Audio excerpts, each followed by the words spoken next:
Oh, oh wait. You okay? Hold on. Okay. Oh wait, Yeah, you yeah, okay, you yeah. You should probably you should probably turn that down. Okay. So right. So you got a good intro into. Hold on. Okay, you got a good intro into a co-host here. Her name is Leah. She hasn't been on the channel before, but she wanted to be here.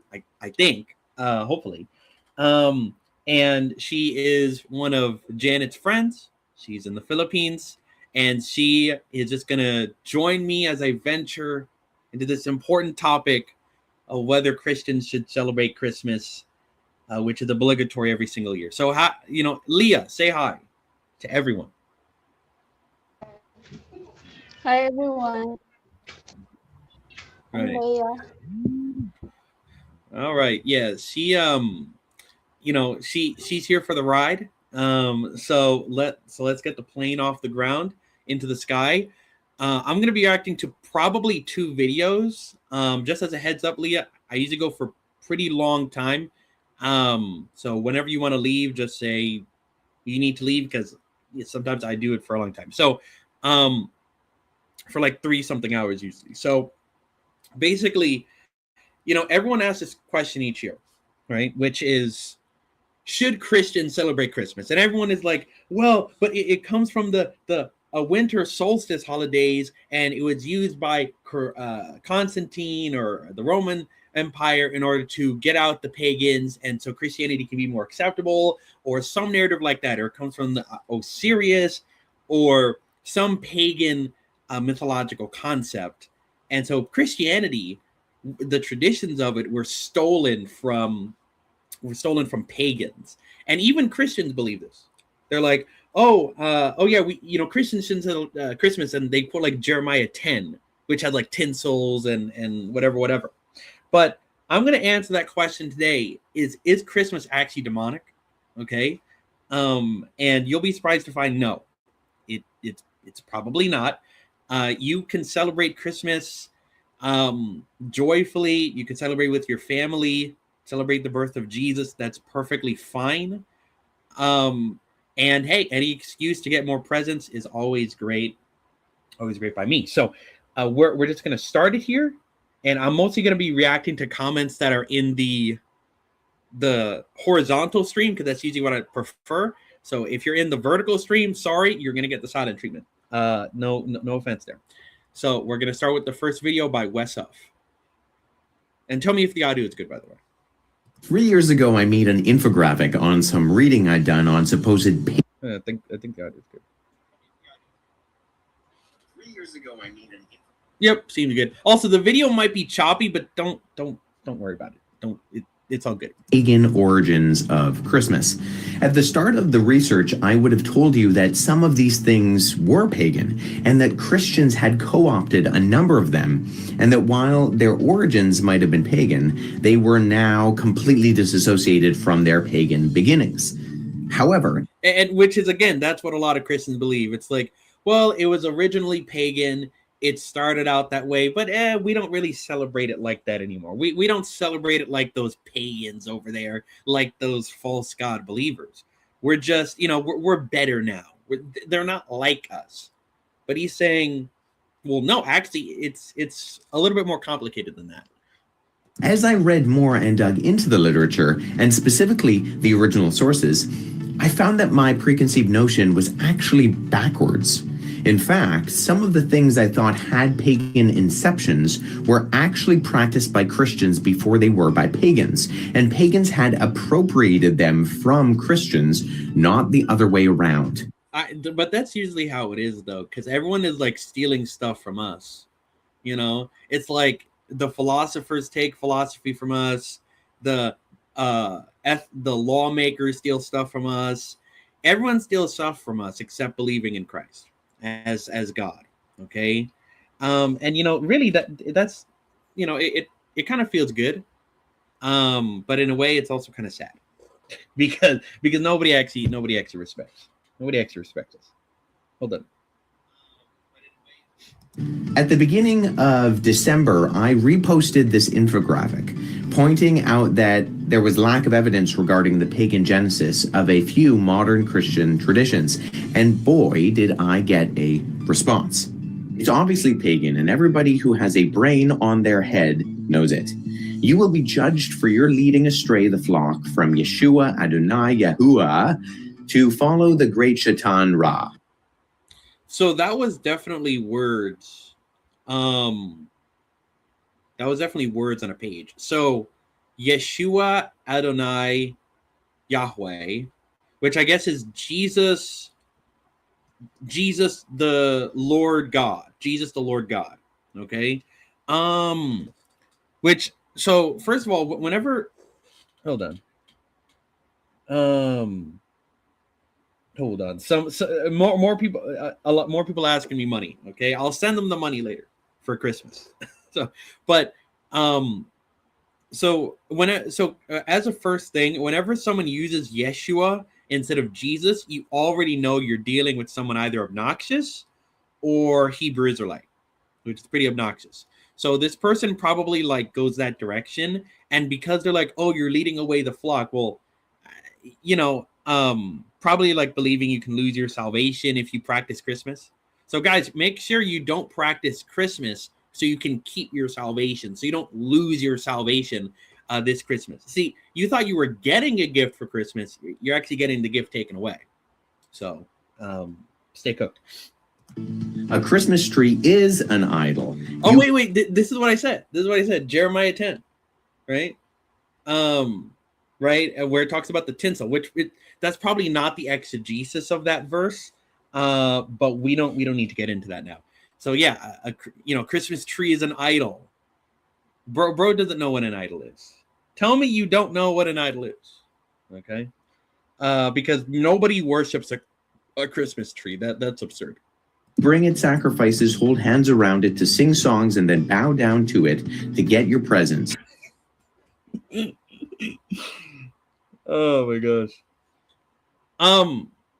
Okay, I'll ask our guest. Leah, have you ever worshipped a Christmas tree? No. Okay, good. Because this person, what was that? I didn't worship the Christmas tree. Right. Okay.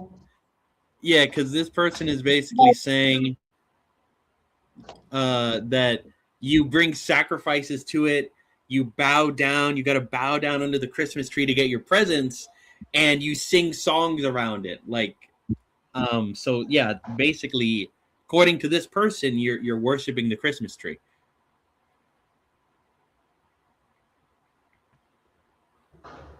It isn't like that. But So, it was just a celebration. wait, what was that? You got I don't know if your mic is low, Ate. I think it was just a celebration, not worshiping other things, especially the Christmas tree. But remembering the birth of Christ, I think. Yeah, no, I mean, this person is like different levels of insane. Saying you're worshiping the Christmas tree, you're bringing calling gifts as sacrifices is kind of crazy, but okay, kind of crazy, and calling like basically, we wish you a Merry Christmas and a Happy New Year, like that, calling that a demonic chant is sort of again a little bit crazy, but okay. You can try your best to say it, but what else could it be about? It could be about many things. I've never seen a clear example of pagan worship before. Jeremiah 10, 3-5. I've never seen a clear example of pagan worship before. That's absurd. Like you're saying like the Satanic Temple, right? I don't know. You go to like New York, you go to the Satanic Temple, and you can actually bring over your baby to be anointed with the oil. Okay, as the satanic priest, the Luciferian priest, like blesses, quote unquote, your baby. You think that is not as clear example of pagan worship as Christmas. Okay, bro, you're all good. You're all good. 4 clearly forbids you to have a Christmas tree. You can try your best to say it doesn't, but what else could it be talk about? You just want to justify your sinful fleshly Christmas is pagan, and it comes from Babylonian pedophilia. Again, that's such a Babylonian pedophilia. What about Christmas is pedophilic? I ain't even gonna ask that. That's an absurd. It doesn't take a brain. Doesn't take a brain scientist. That's an interesting kind of scientist. It doesn't take a brang scientist to figure that one out. Yes, it is. You are going to held accountable for every single thing you teach that is wrong and can mislead the souls. You are telling people it's not pagan, a celebration that is rooted with Nimrod, Semiramis. Oh, the lap sitting. Oh, wait. Okay, well, okay, weirdly enough, I've never actually done that, but Leah, have you seen people, or have you actually, like, as a kid, you sit in Santa's lap and you tell them, like, what gifts you want?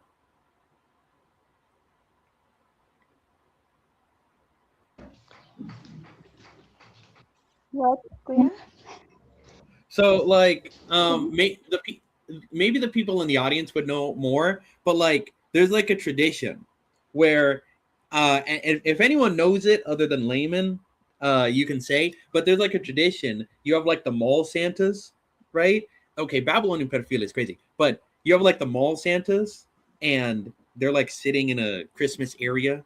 There's, like, presents and a Christmas tree around, and then, like, he's sort of sitting on his throne, and then the child comes up, sits on the lap, and says, "Hey, Santa, I want to have XYZ for Christmas." And then Santa responds, "Oh, well, if you've been a good boy or girl, you and not on the naughty list, then you're gonna get your present," something like that. So, that is, like, I think that's what they're talking about. I've never done that. I don't know if you've ever seen that, Leah.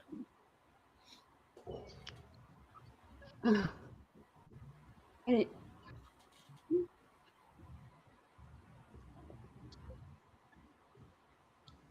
Well, I didn't know.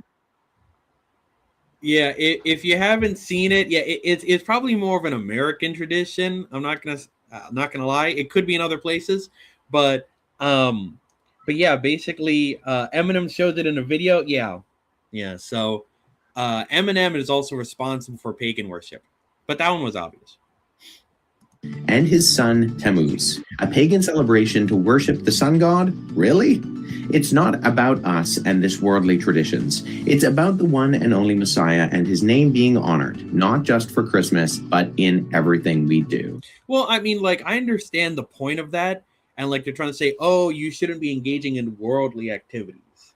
And, like, I will say, I'm not gonna die on Christmas. I'm not gonna stake my ground on Christmas. Like, Christmas, first of all, I don't really celebrate Christmas all that much. It's mostly just for family time and celebration and stuff like that. But, like, basically, I don't really personally celebrate it all that much, but I'm not going to die on that hill, And so, but I will say it is very commercialized.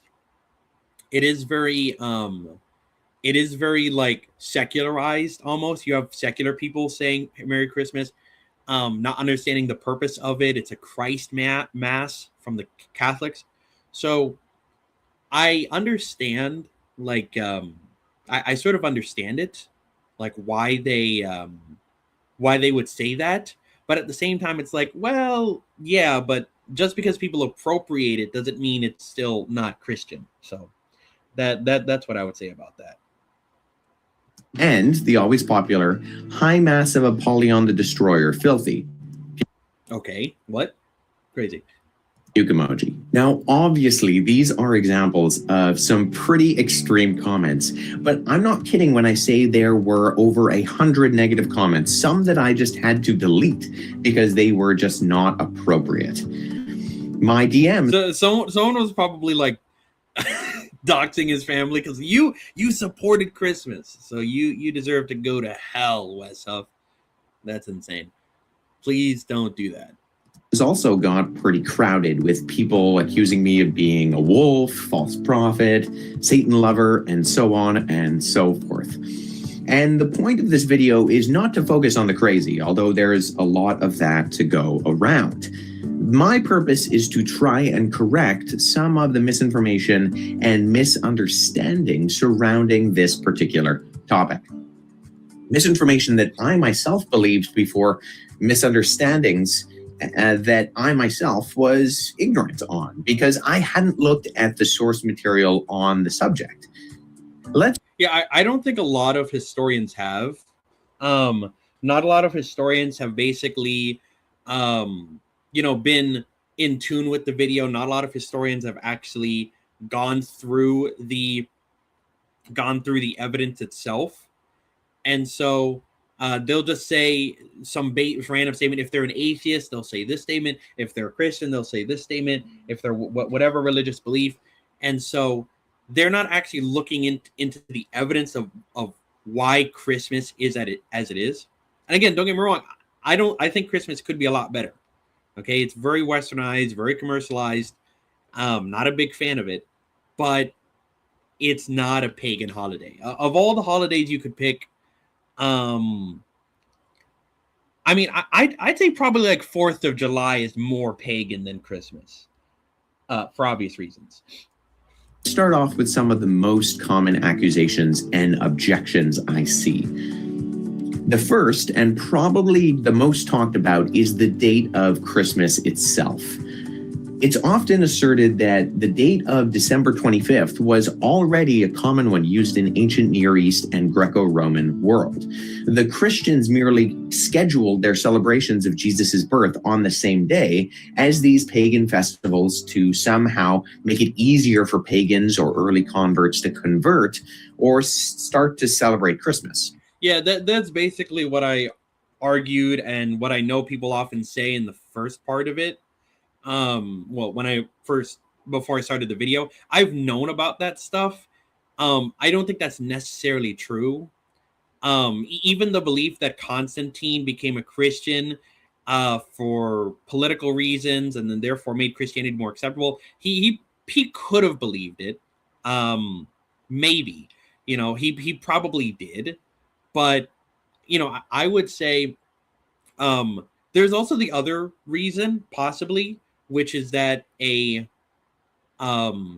basically, I think a lot of prophets, there was like a Jewish tradition, right, where the death of a prophet would take place on the day he was conceived.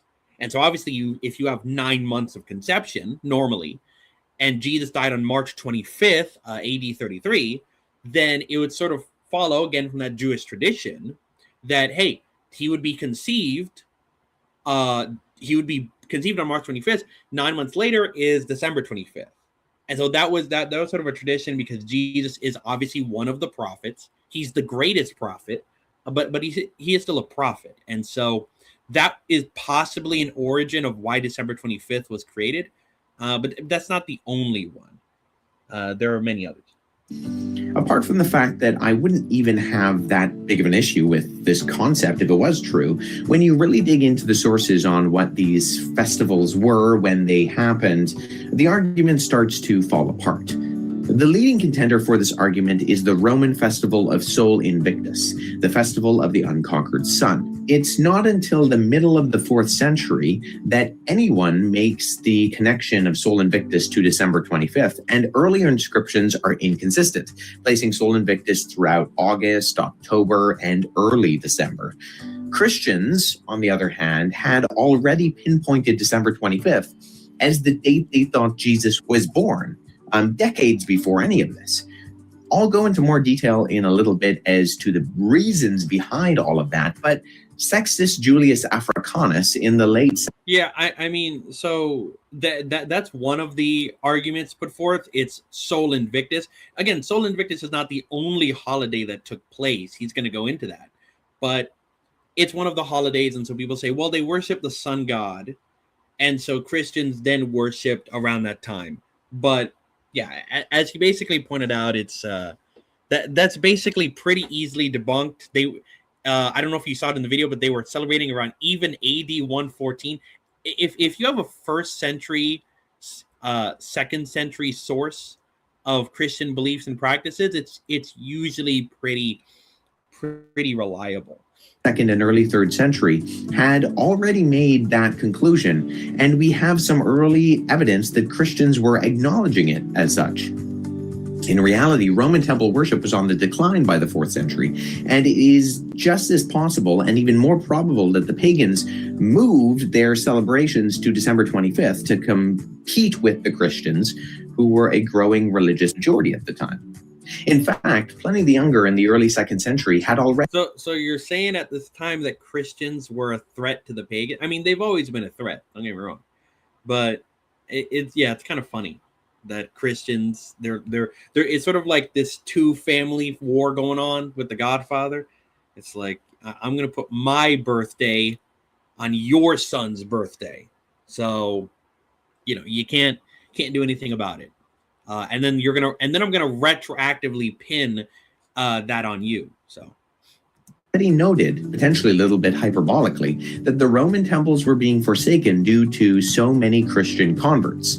And Emperor Julian, who was emperor for 3 years in the 4th century, grew frustrated with the lack of Roman religious devotion to idols in his time and blames the Christians specifically for this pagan crisis of faith.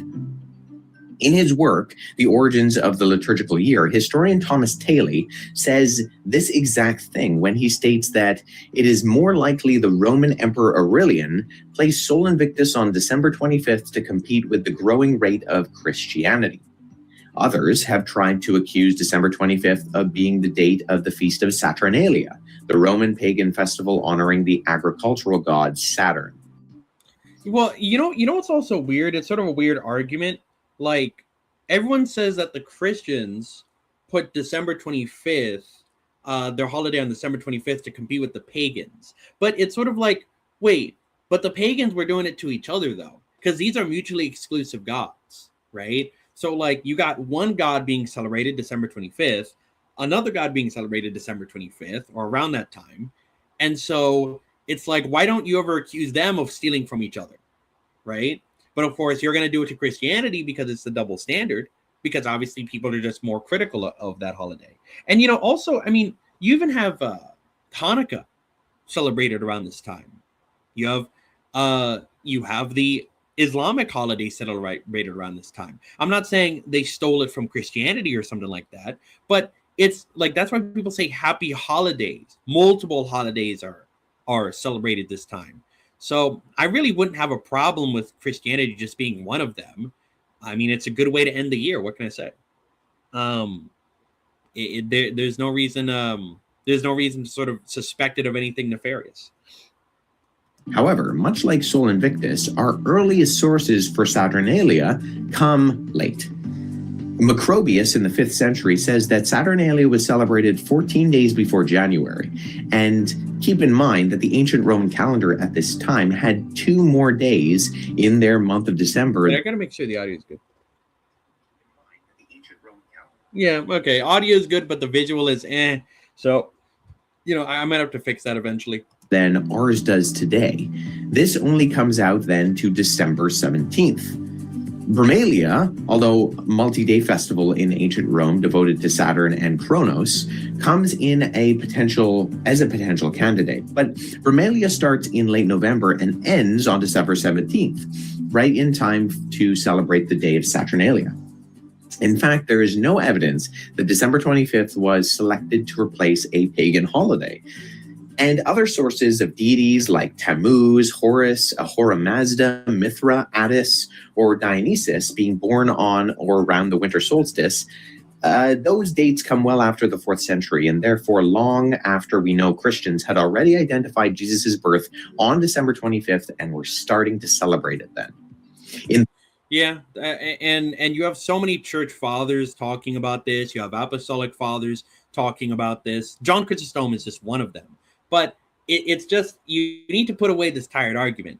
And people will say, oh, but those are just Christian sources. Yeah, you're going to get Christian beliefs, practices from Christian sources. They're still part of history. right? There's still a source to consider, even though if you think they're biased or whatever, you still have to consider the source, because they're relevant. They're relevant to discussion. And so I never understood just discounting the church fathers, because the church fathers give us a lot. They give us the names of the gospels, the dates of the gospels. They give us also a lot of 99% of the New Testament quoted. They give us a lot of early beliefs and practices. So yeah, it's pretty obvious.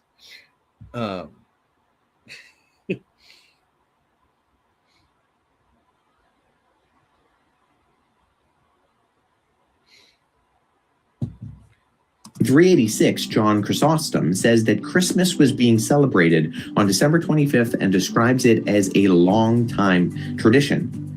The Phalocalian calendar, produced in 354, had Christmas listed as a holiday on December 25th already. Yeah, I mean, I would honestly, instead of arguing, is it a pagan holiday?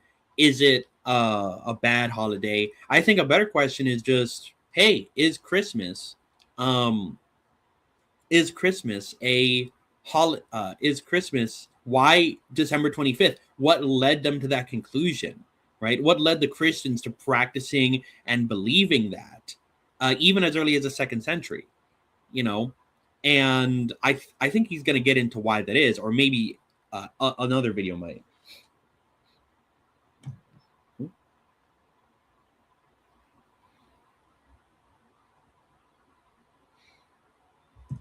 The first-hand sources suggest quite strongly that Christmas being celebrated on December 25th was at least an established tradition by the early 4th century within the Christian church.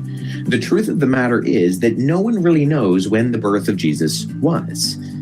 Some in the early church believed it had to have been in the spring due to the shepherds' presence in the fields. I would say, I think it's actually good that we don't know the date of the birth of Jesus. What is it? Huh?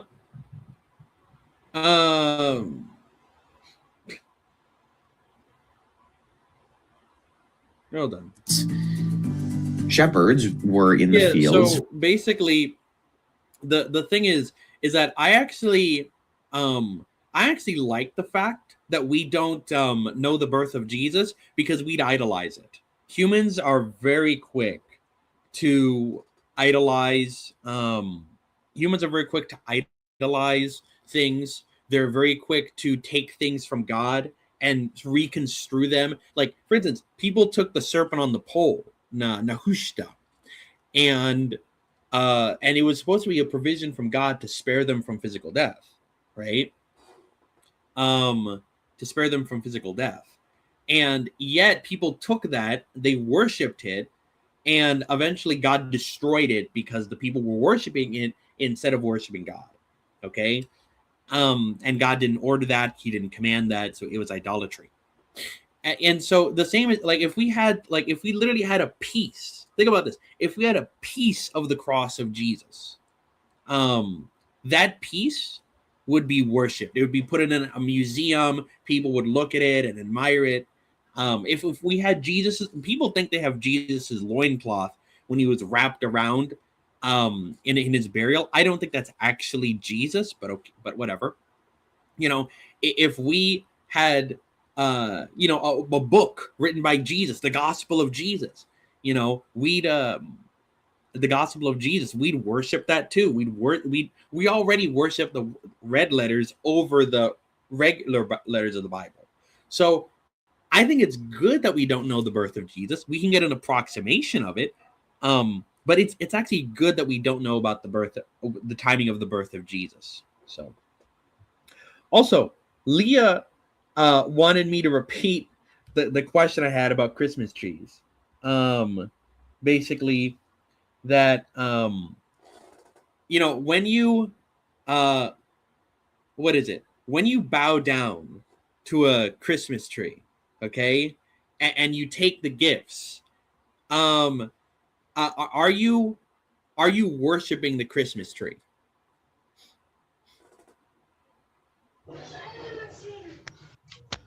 Not like that.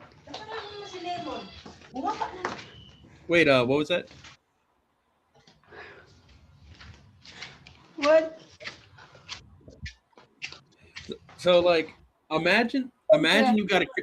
you got a Christmas tree, right?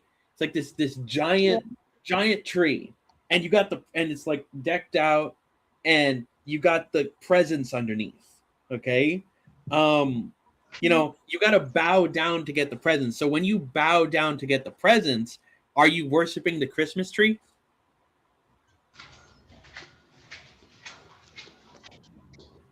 Um,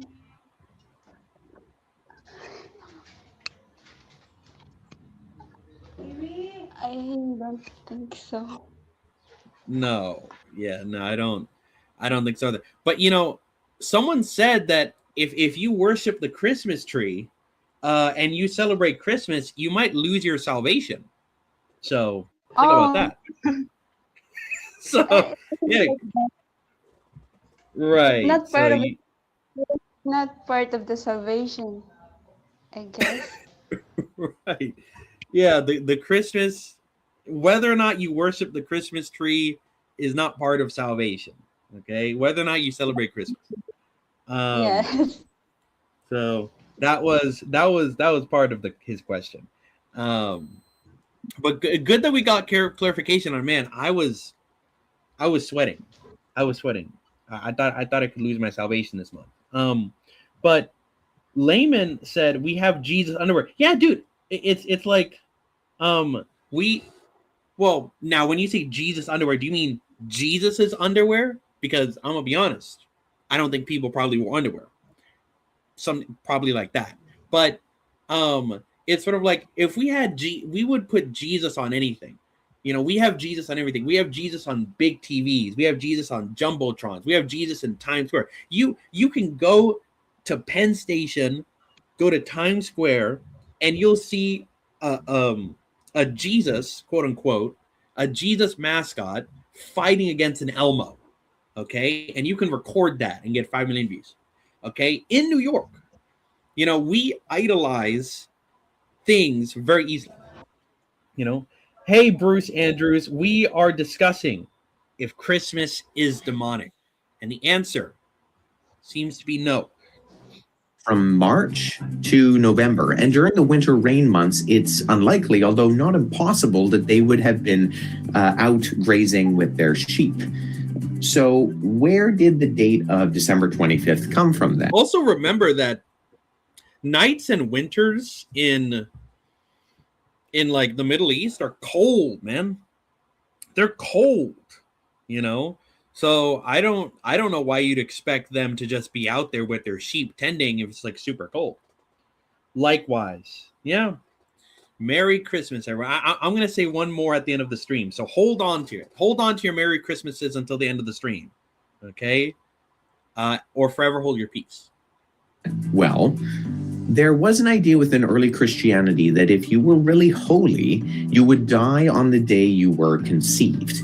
This was... Which is what I brought up. Now, of course, I said a prophet. I could be mixed up, or that could be part of the tradition because prophets were meant to be holy. But yeah, there is basically that. I said that before. There was basically, and by the way, I haven't watched the video yet. But so if anyone is wondering, oh, have you watched? I genuinely didn't. I watched some of the video, but I don't usually watch the full video until I get to the stream. So yeah, basically, yeah, there's a Jewish tradition. If you would die in the month that you were conceived, you know. So again, 9 months after March 25th. Out pops Jesus, right? So that makes sense. Calculated mainly because the Old Testament would record the life of individuals like Moses and present round numbers without adding months or days for how long they lived. For example, in Deuteronomy 3:7, it says that Moses was 120 years old when he died. Well, the most holiest man who ever lived was Jesus. Therefore, the early church thought he must have died on the day he was conceived. Going off of the evidence in the Gospels as to when the crucifixion was, which they believed counted out to March, and then they counted ahead 9 months, they got December 25th. Is this something we today should hang our hat on? Well, the jury is out on that one. Nonetheless, no matter which way you swing it, December 25th was not chosen for pagan reasons. And the poetry concerning the light of the world coming into the world in the darkest time of the year in the Western Hemisphere is not lost on me. So December 25th might not have pagan origins, but certainly some of the others must, right? Yeah, yeah, that could be good symbolism as well, where basically you have, it's the darkest month. Now, of course, again, in their robes, I doubt they would have had the comfortable clothing to be in winter at nighttime. But either way, I think it is, it's a beautiful story to end your year with, the birth of Jesus. It's, people, every church reads it at Christmas, so I can't even blame them. The Sunday service on Christmas. So I personally, I like the symbolism, even though it may not be historically accurate. I like the symbolism, right? You have the North Star, and actually, we don't know where the North Star comes from, by the way, because it's like, okay, why would they have known that a North Star pointed to the direction of the Messiah? People go to Numbers 24, or I think Numbers 25, but I don't really know if that's actually the origin of it. There could have been some other tradition that we don't know about from those times in Persia and Babylon. But yeah, very, very odd little detail there. I mean, what about Christmas trees? After all, don't I bring sacrifices to it while holding hands with that one's the most wild one. My loved ones to sing songs before bowing down to retrieve my presents in pagan worship? Once again, the sources we do have for the origins of the Christmas tree aren't even remotely pagan. One potential comes from the story of St. Boniface from the 8th century, when he's said to have cut down the sacred oak tree that the locals had dedicated to Thor. When he wasn't killed by lightning, he's said to have pointed to the fir tree and dedicated it to Christ. Some scholars have hypothesized that the tradition arose from the paradise trees in the 1500s. A paradise tree was an evergreen tree decorated with fruit to represent the tree of life in the Garden of Eden, and a play telling the Genesis story would be done around the paradise tree. The play. Yeah, they're like with the Christmas tree. Personally, I don't like setting up the Christmas tree. It's very annoying and it's very hasslesome, and it requires too much effort. Not my style, right? Not my personal preference there. But it's like, again, I'm not going to say Jeremiah 10, which, you can even look at Jeremiah 10. That was very clearly a different type of pagan worship.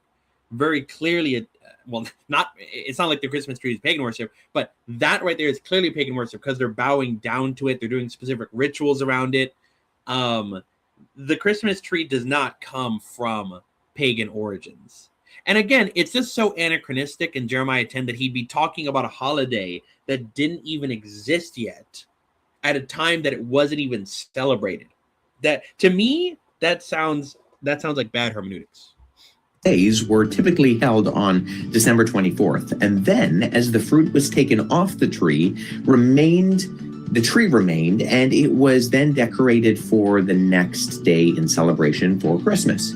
These trees set up in people's houses would remind them of the Garden of Eden on Christmas Eve and the restoration of Christ coming into the world, of the garden to come in the new heaven and the new earth. Yeah, I don't, I'm going to be real, honestly. I don't see that. Like, I don't look at my Christmas tree and I'm like, yo, that's the recreation. In fact, I would have never made this connection until Wes Huff told me about it, because that doesn't seem intuitive to me. It doesn't look like the Garden of Eden tree. I would imagine a Garden of Eden tree is like more like a bonsai tree at best, but of course we can't have bonsai trees. And if you're in Florida, you're going to have a palm tree, So like the last thing I'd associate with a pine cone tree is the Garden of Eden. I understand why. That sounds nice, but it's a little bit far-fetched, I know. There is also a famous story linked to the Protestant reformer Martin Luther, in which he is said during a winter evening stroll to have been overcome with the brilliance of the stars in the night sky, painting the background over the evergreen forests. In order to capture this moment, it is recorded that Luther cut down and erected a tree in the main hall of their house, covering its branches with lighted candles. Although the tradition was well known. That sounds extremely dangerous. Like think about that. Like you're taking candles and you're using it to light a tree. Okay? That does not sound good at all. That tree could just come on fire. And they're not even like protected lights. At least with like my Christmas lights, they're protected and it's like within the little glass container, right? Honestly, L move for Martin Luther. He's been taking a lot of L's recently. From that point on in Germany. And why is it going back and forth? Oh wait, that makes sense. There it is. And dispersed parts of Europe, it was not practiced in Britain until the 19th century. When Queen Victoria married her German cousin Prince Albert, the custom was brought into the household of the British royal family. From then on, it was associated with royalty, and wealthier middle-class families soon followed suit with the tradition during the holiday season. Yeah, but here's the interesting thing about all the wealthy practices. All of the wealthy practices eventually get disseminated into the common people. And so you'll have something that was just really common for wealthy people, that was very most likely and exclusively for wealthy people, which was being fat. But now everyone is fat. So, hey, the tradition carries on. The tradition carries on to the commoners. That was messed up. Or like having a turkey. Like, dude, imagine like going over and like taking a turkey, roasting it after you butcher it. Like, dude, that probably costs a lot. You probably get one at Walmart for like $20, you know? You'd be fat. PHAT, which means cool. Here in Canada, where I live, it had been adopted as a tradition just prior to the 1700s, where we have records of Brunswick soldiers stationed in Quebec who are said to have decorated large fir trees with candles and fruit during the holiday season. Now, it's true that ancient pagans across Europe used trees in certain practices and ceremonies. This much is a true fact. Yeah, I mean, like, that's just like I wouldn't even take that as a pagan thing. Like, that's just like, trees are representative of like life usually. Like Mother Gaia, that's another pagan god. You know, she's usually represented by the tree of life. Again, that probably takes its origins from Christianity, in my opinion. You know, but it's like, yeah, dude. I don't like. There's no reason to associate the tree with just paganism. Everyone uses it. New Age people use it. Spiritual people use it. Judaism, you know, everyone uses it. That's not what that means. Wait. You mean fat? PHAT? However, none of these practices resembles what eventually became the Christmas tree, and none of them. Fat means pretty hot and tempting. Oh, okay. Okay. Actually, now that I'm thinking about it, hold on. That actually makes everything click in my mind. I didn't even know that was like I actually didn't even know that was a abbreviation or acronym, because like I was like because I didn't know that, like, this sounds crude, but like, you know how people say thought, right? I didn't know that was an acronym. I thought that was just like it was like a shortened term for something, or like Riz. That one's different because that's just a shortening of charisma. So that one makes more sense to me. So yeah. Can be tied to fir or pine trees specifically.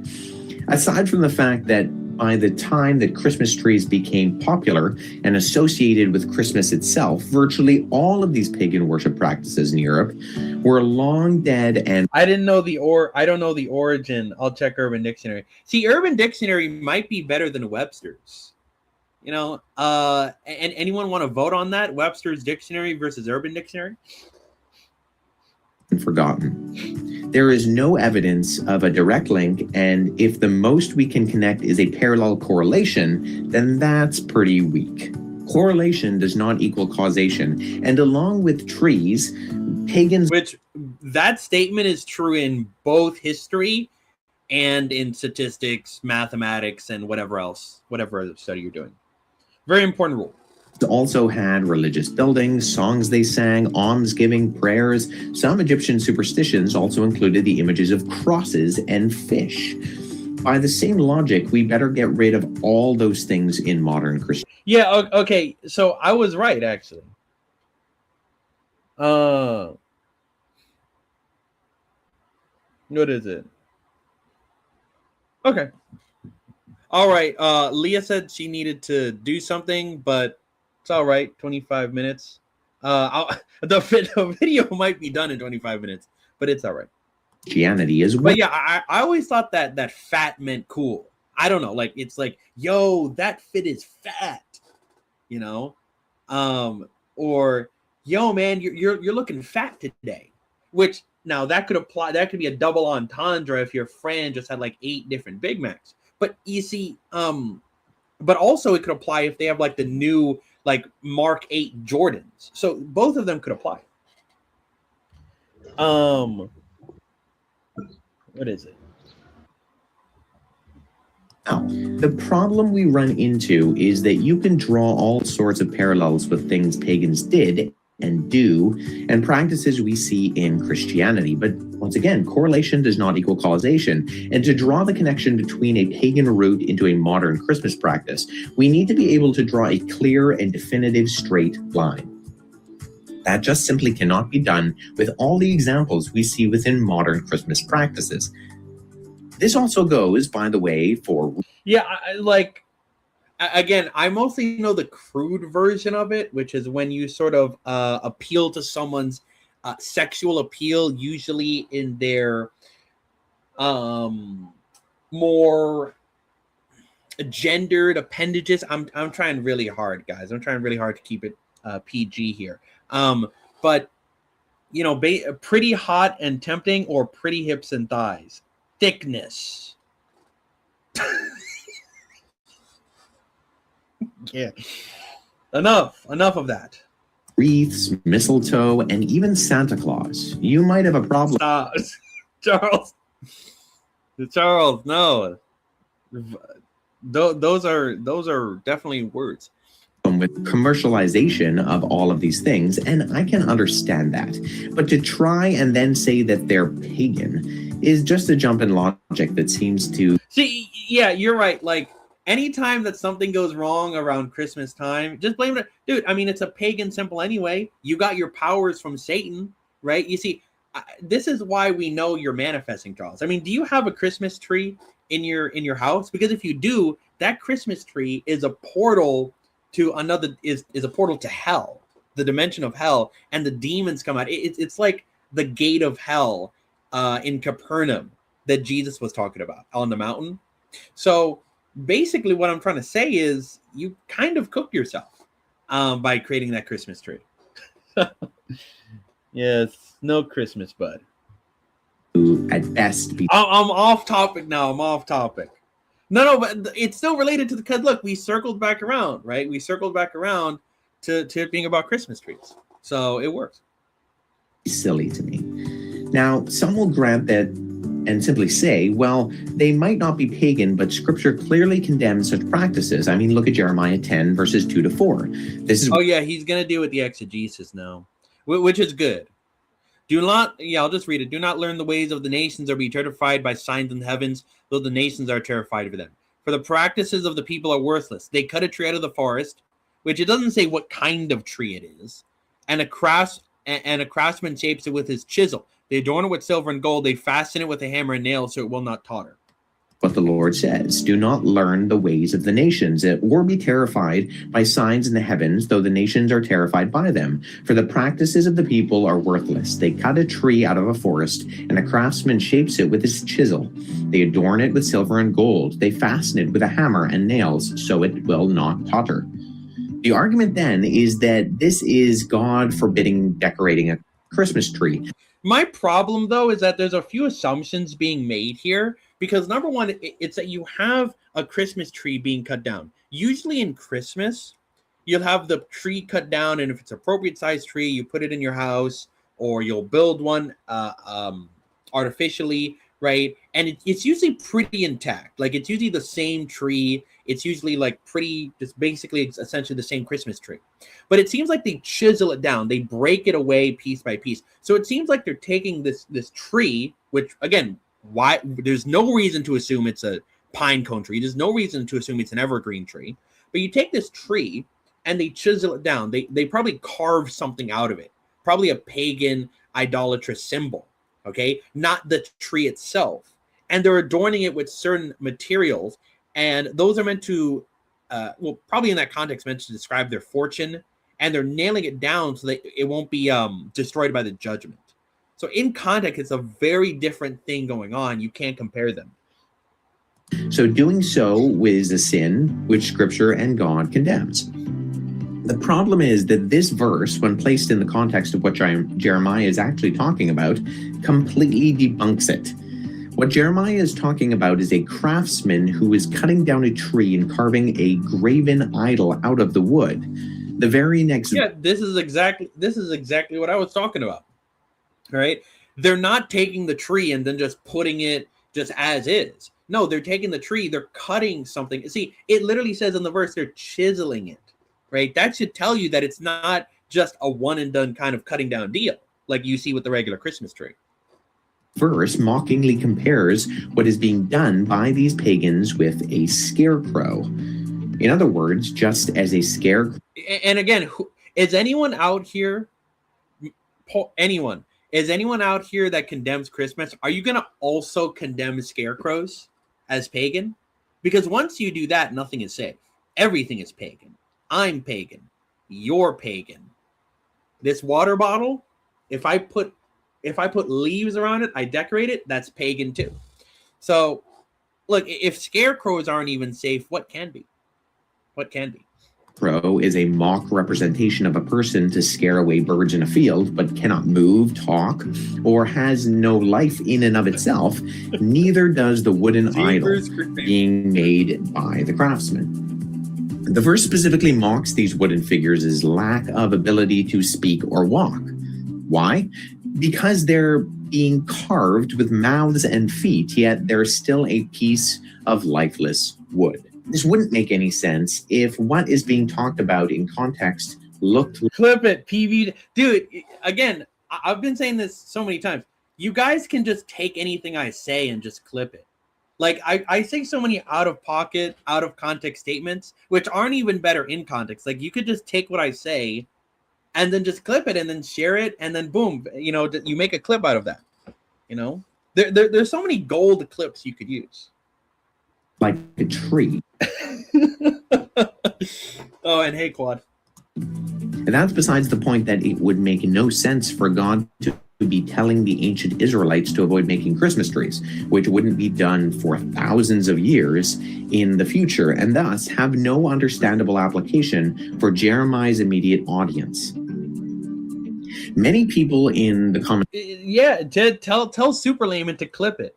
Clip my out of context video of me saying that I'm pagan. Okay, I'm pagan. You're pagan. That water bottle's pagan. Section of my social media posts also very strongly argued that because the Bible never specifically says we should celebrate Jesus's birthday. See, you guys were all like peaceful banana means PB means peaceful banana. No. Okay. It was actually standing for pagan banana.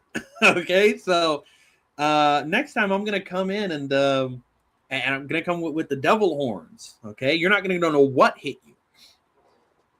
Therefore, it is wrong. To this, I would say a few things. First, Jesus himself traveled to Jerusalem in John chapter. Oh, sorry, I gotta rerun. Also very strong understandable application for Jeremiah's immediate audience.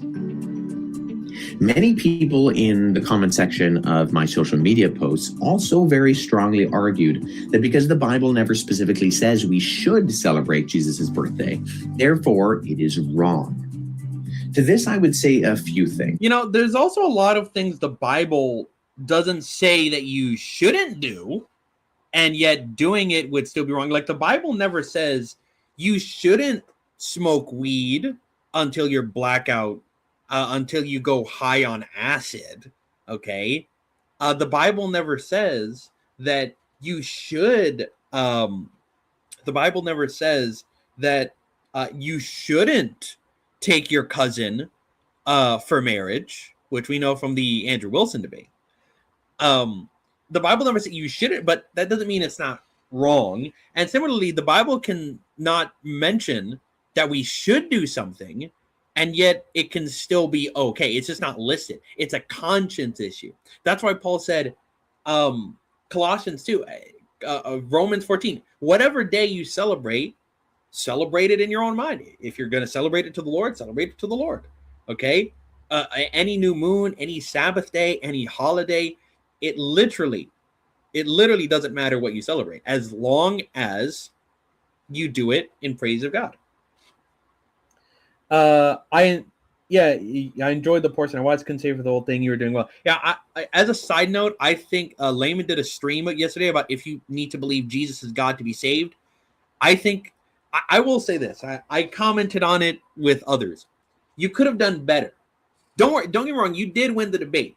He's looking for that one verse theology, which, by the way, verses don't exist in the original. Okay, so that's a ridiculous statement. But he's looking for that one verse theology. He's not understanding narrative, right? So that already, and like the statements he made, like, oh, John 10, Jesus is speaking on behalf of God, not that he is. That's, you're Unitarian, bro. You're a Muslim. You're a Muslim, dude. Okay? First of all, number one, asking for a statement that says, oh, believe that I am God in order to be saved. That's a Muslim argument. Like, that's like Muslims saying, if you don't tell me the one place where Jesus said, I am God, worship me, then Jesus is not God. You must repent. You must take shots. Like, that's a Muslim argument. And then second of all, saying that, oh, John 5 equal with God doesn't mean that he's God. That's a Unitarian argument. You're Unitarian, bro. You just don't want to admit it. Like that's an insane argument to make. Oh, John 1 doesn't say Jesus is God, but that's inferred. I don't know what else to tell you, but okay. First, Jesus himself traveled to Jerusalem in John chapter 10 to celebrate the Feast of Dedication, better known today as Hanukkah. This is a celebration. That voice is off limits. I wasn't. Wait, hold on. Wait, no. Don't clip it. I didn't say that. No. No. No, but before like one of Toronto's people comes in and says they're being racist. No. That wasn't me mocking Toronto. That was me mocking a Muslim who I tried my best to do an Arabian accent, but I couldn't do it. But don't get me wrong, I'm not mocking Toronto being Indian. That's not. I wasn't trying to do that. But it did sound like that, I will say. That came from the 2nd century BC, commemorating the recovery of Jerusalem and subsequent dedication of the Second Temple at the beginning of the Maccabean Revolt.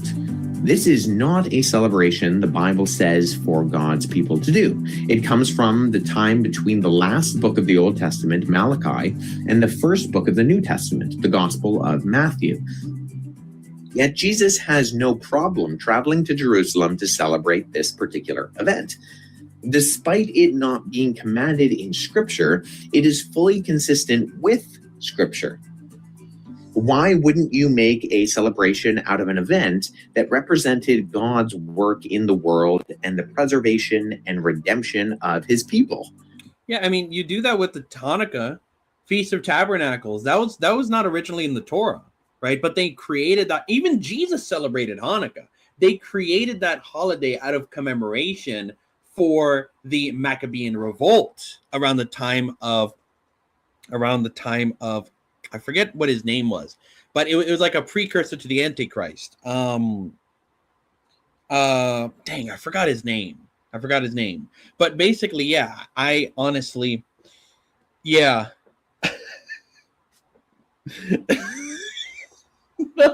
An American Dominican pretending to be a Muslim mistaken for being a Canadian Indian Christian. That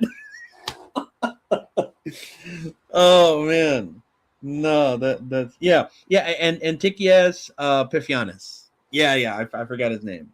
Yeah, but they created Hanukkah because of that. Jesus celebrated Hanukkah. It's not in the Torah. It's not in the Torah. People made it up. Didn't make it up, but they created the holiday, right? That it's not automatically wrong to do just because it's not in the original Tanakh or the New Testament, you know? Diversity is our strength. In a very similar way, why wouldn't we celebrate the incarnation and the birth of Christ? Yeah, I mean, I would, and again, I like the fact, just conveniently, that it takes place at the end of the year. I it's just a personal preference. I think that it makes sense just on a publicity level. I think that there are people that have gotten, like, dude, imagine this. There's people that have gotten saved on a Christmas night listening to a sermon. Like that, dude, how baller is that? Like, you go to a church because your friend told you, you hear this powerful sermon about Jesus's death, his birth, his life, his ministry, his death, burial, resurrection, and you believe in him. Like, I mean, that on a Christmas night, it's snowing outside too. It's probably like in somewhere in like Pennsylvania or something, or in London. There's times like that, definitely. And so I think that it's just like, to me, it's just aesthetically appealing, it's culturally appealing, and it's just a nice way to end the year. There's no problem with that. There are, of course, so many other things I could talk about related to Christmas, but let me just wrap up with a few particular comments. Once again, there are no straight lines drawn from pagan practices to modern Christmas celebrations. Those just aren't there. At best, we can draw correlations to a handful of things pagans did, but no causation that these things impacted or were directly copied by Christians in the development of Christmas. The same sort of methodology is often employed for Jesus mythicists when they try to draw connections between things like ancient deity figures and what Jesus did. And I wrote connections between is often hold on in the development of Christmas. The same sort of methodology is often, you know, people go to, oh, Krishna, born of a virgin, perform miracles, resurrected. And then there's Attis, there's Mithra, what was it, Osiris? In the development of Christmas. The same sort of methodology is Horus, often employed Mithra for Jesus mythicists when they try to draw connections between things like ancient deity figures and what Jesus. Yeah, Dionysus. Yeah, again, there's a lot of like parallels people try to draw.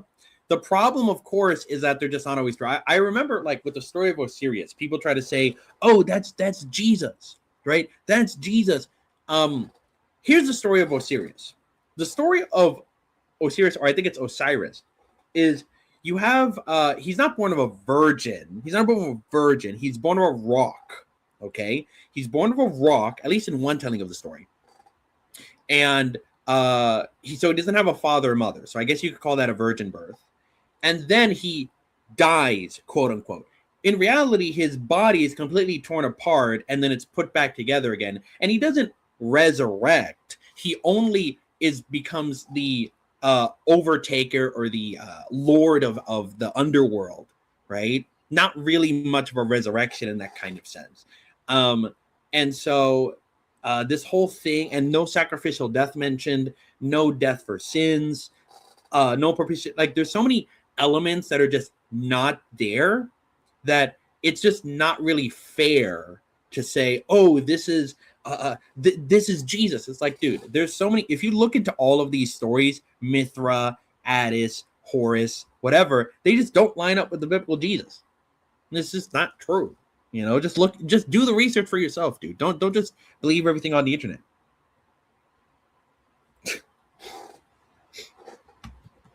Did. And ironically, this is exactly what some people in my social media comment section did do. Unfortunately, whether we're talking about the stories of Jesus in the Gospels or the traditions of modern Christmas, there really isn't any credibility between Nimrod, Tammuz, Horus, Attis, or anyone else. I want to make sure that the video is at least good. Yeah, okay. Yeah, it's at least good. That was an ancient deity figure. Those are at best silly parallels that could apply to anyone or anything, and at worst, they're simply made up from thin air. Secondly, the incarnation and the birth of Christ is, along with Jesus' death and resurrection, the most awesome event in all of human history. Why wouldn't we want to carve out some specific time to celebrate such an amazing event? Why wouldn't we purposefully set aside a chunk of time, like Advent, to build up to the expectation of our coming Savior? Yeah, I mean, for instance, it's interesting because when you sing Christmas carols, one of those pagan songs the people talked about, one of those songs is called O Come, Emmanuel, which is about the second coming of Jesus. And it actually starts off, it says, O come, Emmanuel, and ransom captive is. So literally, in the very beginning of it, it talks about the future restoration and salvation of Israel when he ransoms captive Israel from her enemies. Okay? So to me, I think that you clearly see that Christmas is all about it talks about the first coming, no doubt, in some ways, but it ultimately points to the second coming. And I think that's what we ought to also celebrate in Christmas. You know, the whole life story of Jesus. Finally, let's take a cue from Paul when he writes to the church in Corinth concerning those who were worried about eating meat sacrificed to idols. So then, about eating food sacrificed to idols, we know that an idol is nothing at all in the world, and that there is no God but one. For even though there are so-called gods, whether in heaven or on earth, as indeed there are many gods and many lords, yet for us there is but one God, the Father, from whom all things came, and for whom we live, and there is but one Lord Jesus Christ, through whom all things came, and through whom we live. Yeah, I mean, to me, first of all, this verse actually proves the deity of Christ. Because, yeah, there's one God, the Father, but there's also one Lord. So Jesus is still the Lord and God.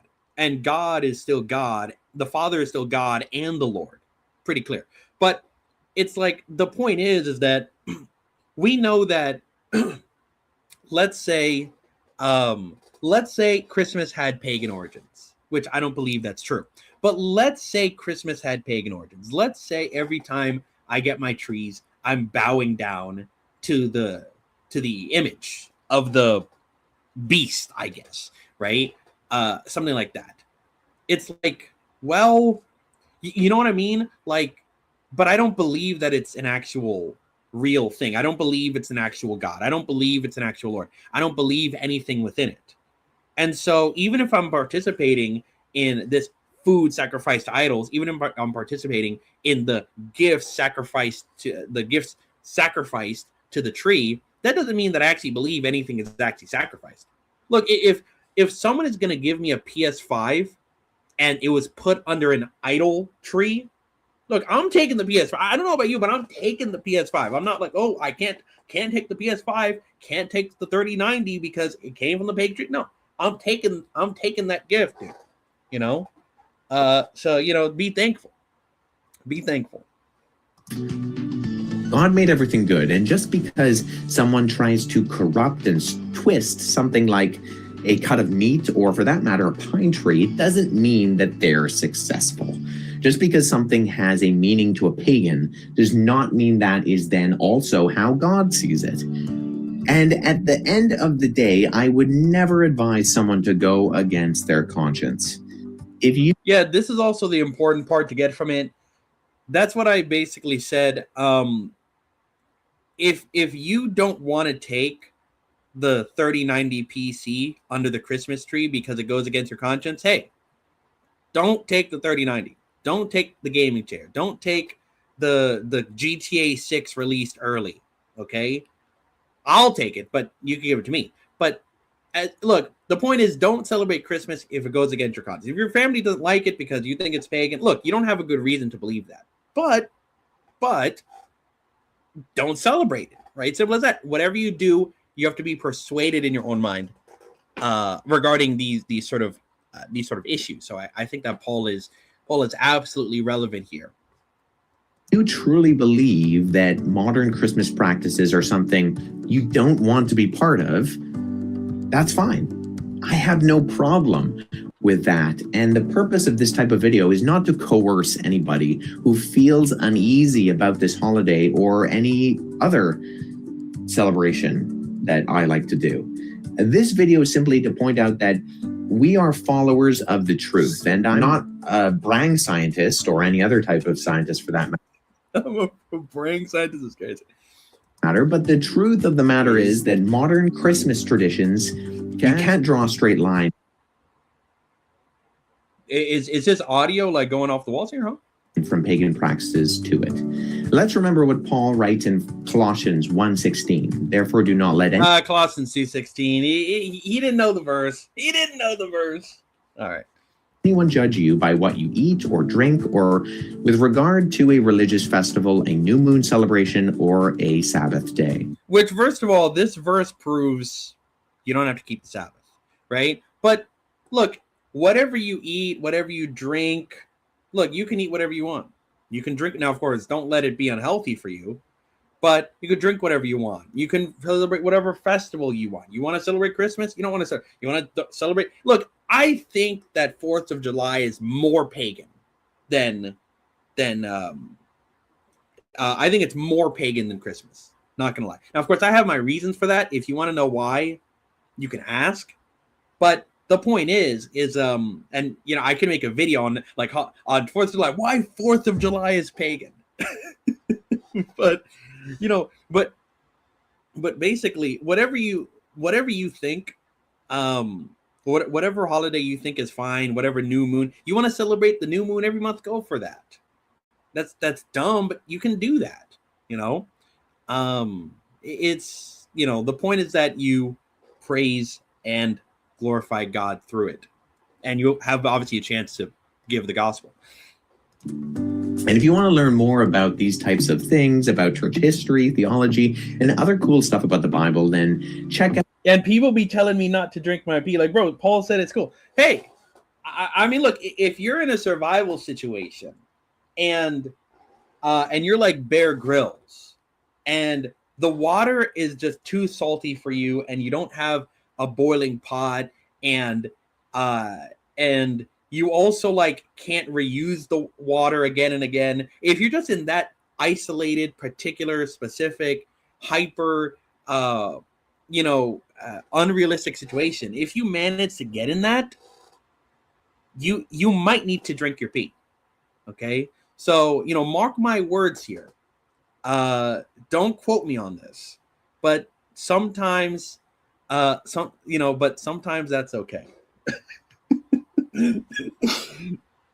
Out the rest of my videos and content on my channel. Merry Christmas.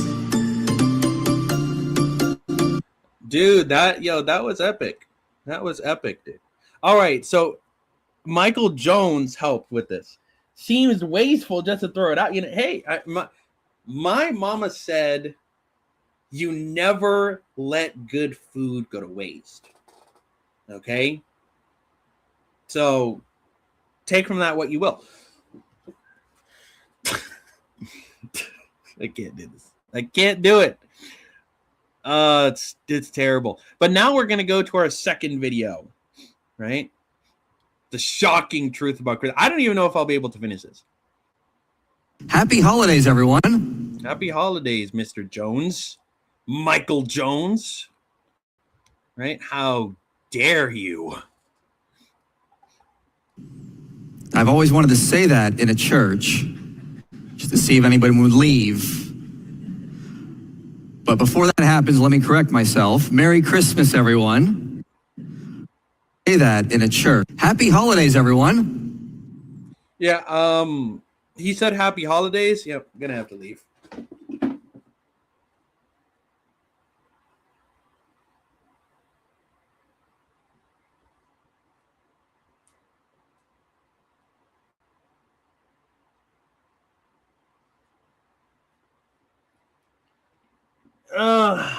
No, we can't just leave yet.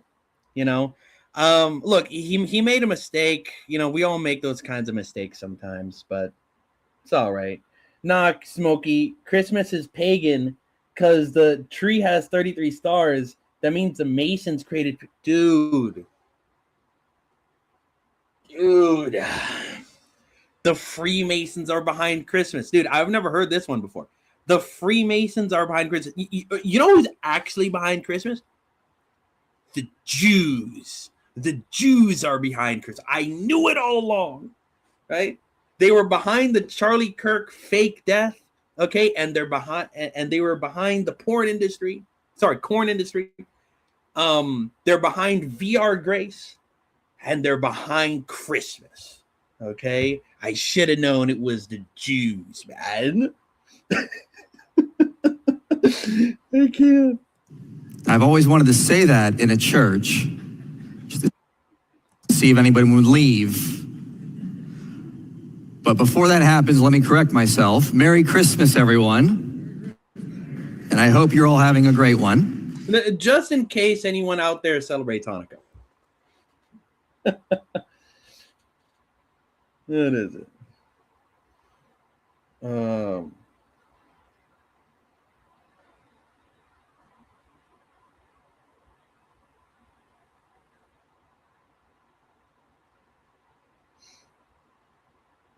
Okay.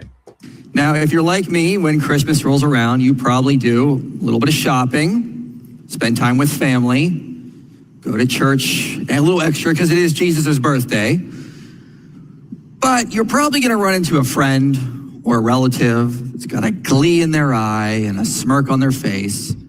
They're going to come up to you and go, you know, it's really a pain. You know, it's actually that the Freemasons invented Christmas. You know, actually, Quad, if you didn't know, the Jesuits were behind Christmas. So you're gonna have to get rid of your candles, get rid of your milk and cookies, get rid of your Christmas tree, get rid of the decorations outside. Right? I know for a fact that you have the Santa climbing into the chimney decorate. I know you have that because I have that decoration.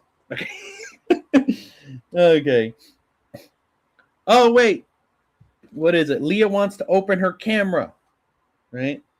Leah wants to open her camera. So if she wants to, she could have her camera open and then she can say hi. Holiday. You're welcome. And then they just leave. It's like that family member that like they just walk up inside and they just yell while like Happy Thanksgiving is going on. What is it? The Pilgrims slaughtered thousands of Indians. And then they just bolt and then you just get out of there. It's just like the confidence required.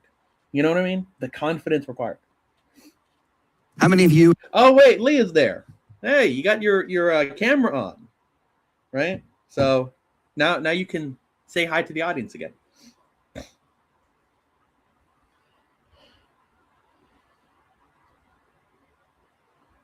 What is it? Is your mic on, Leah? Sorry. Hi, everyone. Hello. There's a lot of music coming in the background. So, Ate John. oh, really nice. Yeah. If I think in the Philippines, a lot of people do Christmas carols there. Um, Yeah. yeah. Not as much here in the U.S. Unfortunately. Uh, yeah, dude. I mean, quad. It's the same for me. Look, I wish that the Jews invented Christmas. Look, I'm gonna purport that theory around. I'm gonna spread it on 4chan. I'm gonna spread it on 8chan. I'm gonna spread it on Twitter. I'm just gonna say baselessly the Jews invented Christmas and just be done with it. And then you'd be like, wait, why would the Jews invent a holiday for Christians even though they don't believe Jesus the Messiah? And they're like, well, it's so that they could influence the world by selling their products, right? Their Jew products on Christmas. Okay, I mean, look, you got to think ahead of the game here. You got to think ahead of the game. I wish I could save some money too. You have had someone in your life do that to you at least some point to try to tell you, you know, it's really pagan. Typically, it's innocent. That ain't innocent. We all know that family member ain't innocent. Okay, probably like some new age or atheist or whatever, man. You know, like that. We both know that ain't innocent. We both know that. What is it? Hold on. How the heck? Custom. Change it. Normal. How do I make it faster? Oh wait, it doesn't go up. Okay, But every now I'll leave it at that. and again, you get one of those ultra fundamentalist people that are like, you may celebrate that pagan holiday, but I want to be extra holy for God, so I abstain entirely. I don't want to accidentally worship a pagan idol, your Christmas tree, guys. Now, I'm going to show you today, there is not a scrap of evidence. Dude, that's the 4D Hebrew chess, right? The 4D chess is that the Jews invented a holiday for a man they don't even believe in. I wish I could think of that. I wish I could think. I'm not as smart as the Jews. I don't have that IQ, that 140 IQ Bible engineer degree. Okay, so I guess we'll never know. Christmas is pagan. And that's not coming from me, that's coming from historians like Ronald Hutton, Thomas Schmidt, Thomas Taylor, Stephen Hidgmans, Tanya Gulovich. Before I get there, let's just say for the sake of argument, it is a pagan holiday. Originally, that's what it was, and the early Christians were like, you know what, we're going to take over this holiday and use it for good. I get a lot of really fundamentalist Christians sometimes come say, you know, you can't do that because God hates anything that's pagan. And they'll sometimes use this passage from Deuteronomy. When the Lord your God cuts off before you the nations whom you go into dispossess and dispossesses them and dwell in their land, take care that you do not ensnare to follow them after they have been destroyed before you, and that you do not inquire about their gods, saying, how did these nations serve their gods? That I may do the same. You shall not worship the Lord your God in that way, for every abominable thing that the Lord hates, they have done for their gods.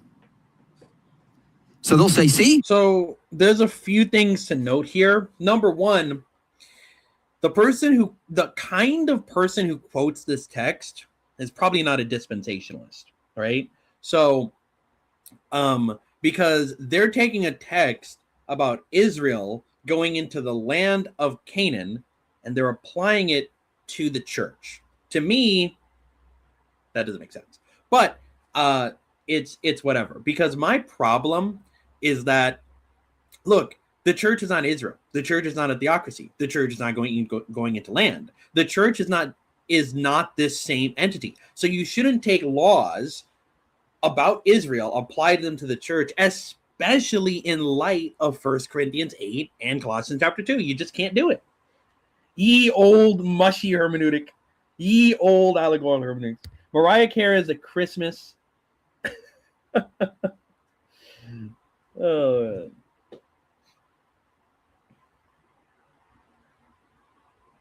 All right. God hates whatever pagans do. Don't do that. Checkmate Christmas.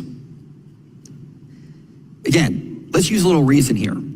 Did God command Israel to sacrifice animals before him? Yes. Pagan nations. Mariah Carey is a Christmas queen, and Mike Johns is the Christmas king. See, as we all knew, there's only... I mean, look, we all know Mariah Carey is the queen of Christmas. Like, there's no doubt about it. There's no doubt about it. And of course, Inspiring Philosophy is also pretty good. But who's like the pop star king of Christmas?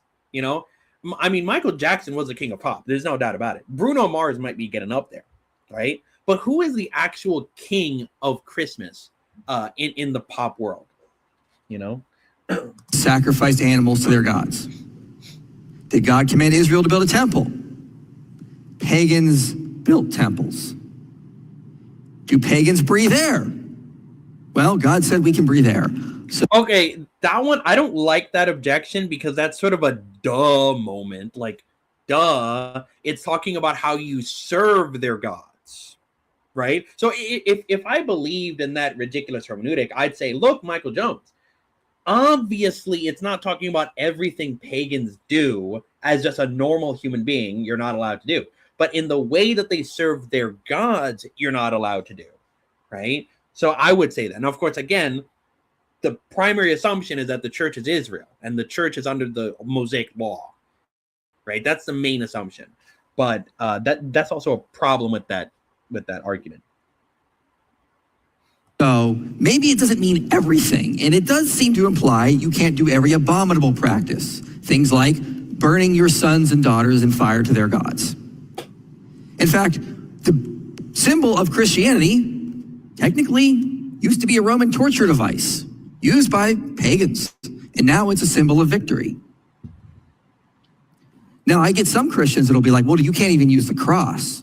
That's also a pagan symbol. We got to reject that. That's wild to me. Saying that the cross is a pagan symbol, again, that's Mike Sampat levels of you're making an idol out of the cross. Like, Mike Sampat is the type of guy to make this argument. It's like, you're making an idol out of the cross because the cross was used in Egyptian pagan idols, and so therefore you're not allowed to believe in the cross. When Paul said in Galatians chapter 6 that I boast in nothing except the cross of our Lord Jesus Christ, he actually sinned there, right? He actually was an idolater. That's why Paul in Romans 7 says that, he struggles with sin. The sin he's struggling with is making an idol out of the cross. He can't help but make an idol out of the cross, which is why he doesn't celebrate Christmas. Boom, you're debunked. Easy pickings. Okay? Too easy. Do the other voice. Dude, someone's gonna get mad at this. You're making an idol out of the cross? You cannot do that. The Egyptians did that beforehand. You cannot make an idol out of the cross. That's why Paul was an idolater in Galatians chapter 6, and now Paul is in hell.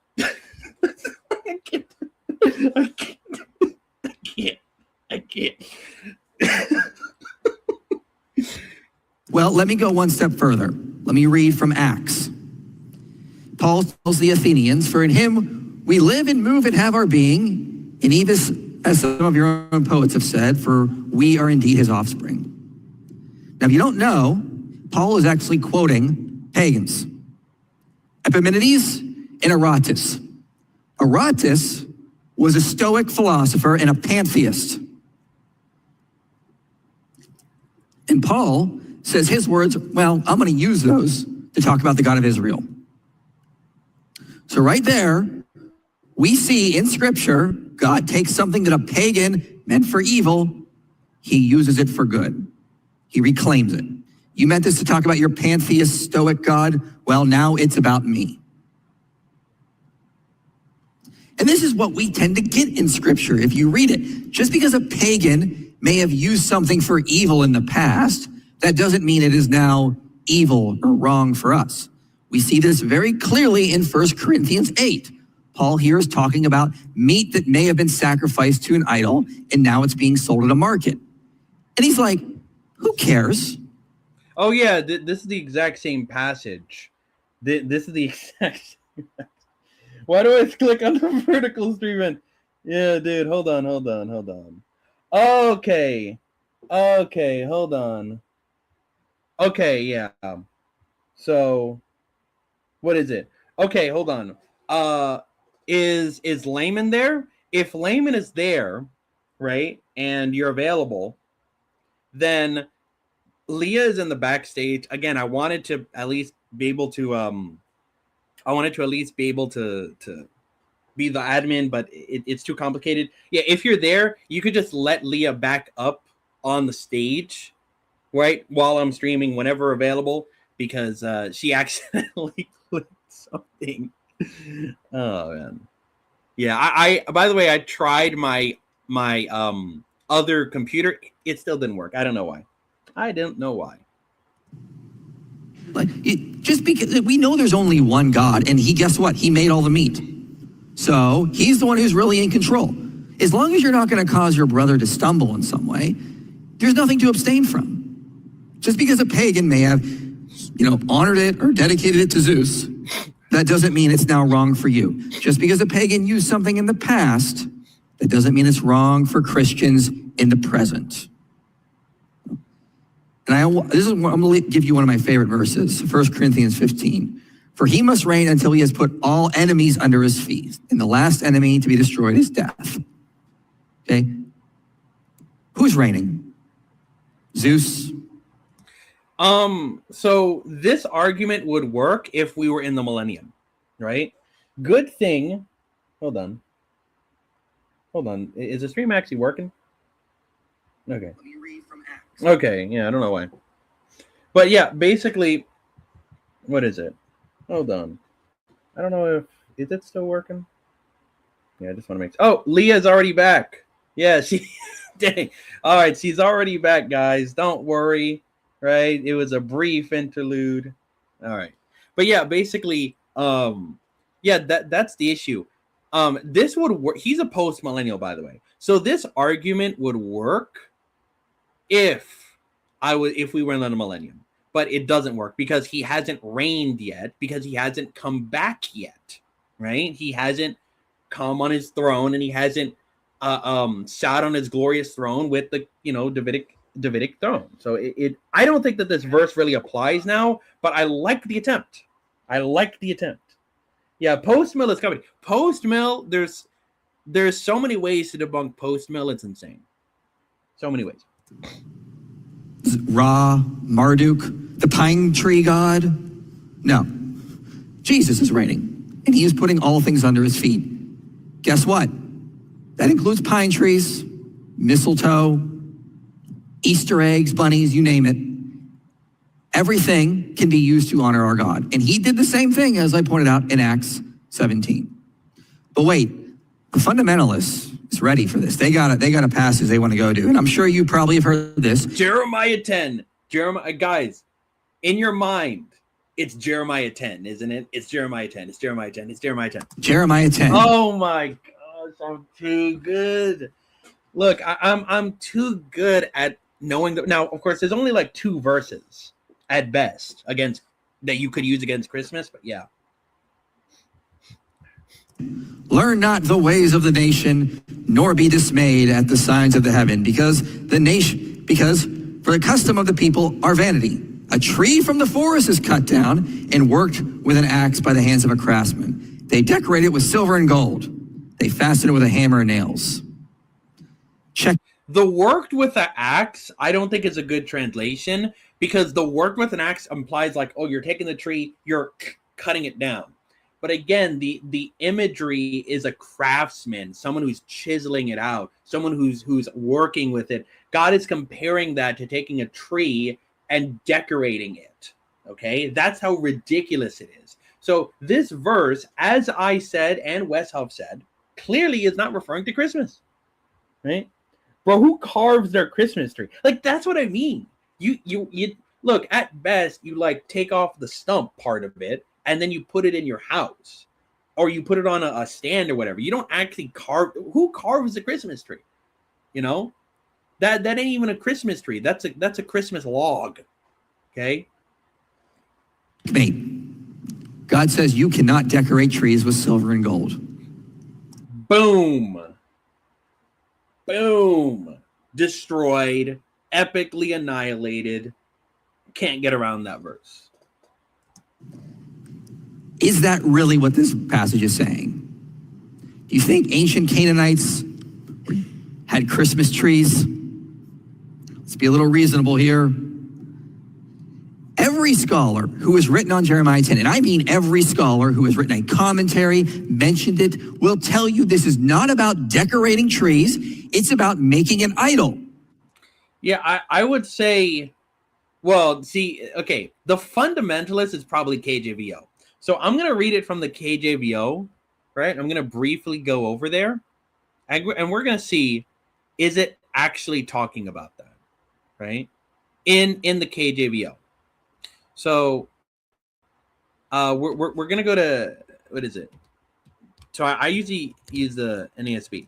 Jeremiah 10, 2-4, right? And we're going to go into the K is up there, right? Yeah, King James, authorized King James. Because we want to make sure that we get the authentic argument, right? It says, oh, my brothers and sisters, what the heck? No. Start it. All right, Jeremiah 10, King James. Thus saith the Lord, learn not the way of the heathen, and be not dismayed at the sign of heaven. For the heathen are dismayed at them. For the customs of the people are vain. For one cutteth a tree out of the forest, and work of the hands of the workmen with the axe. Dude, it says they cut the tree out of the forest, and they work it with the workmen, and they use an axe, just like Christmas. Bro, they deck it. Dude, it says they deck it. Like, deck the halls. Well, you're going to deck hell if you don't repent of your Christmas jolly.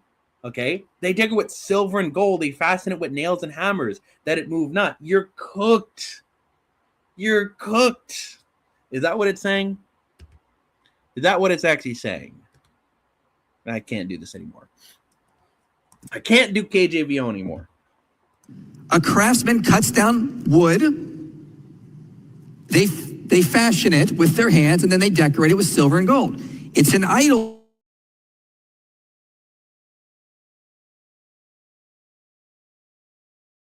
Their crafting field.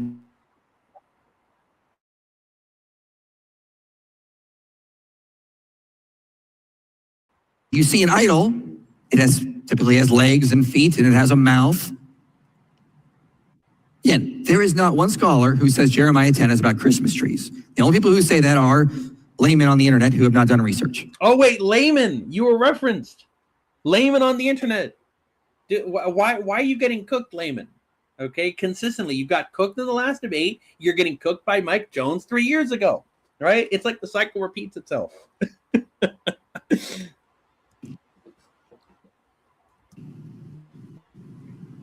Where did the Christmas tree come from, though? Let's answer this question. Because now let's see if it really does go back to paganism. No. Here's a historian. She says, Tell him to formally debate free grace. Honestly, I don't know about Mike Jones. Like, the problem I have, this is just a side problem.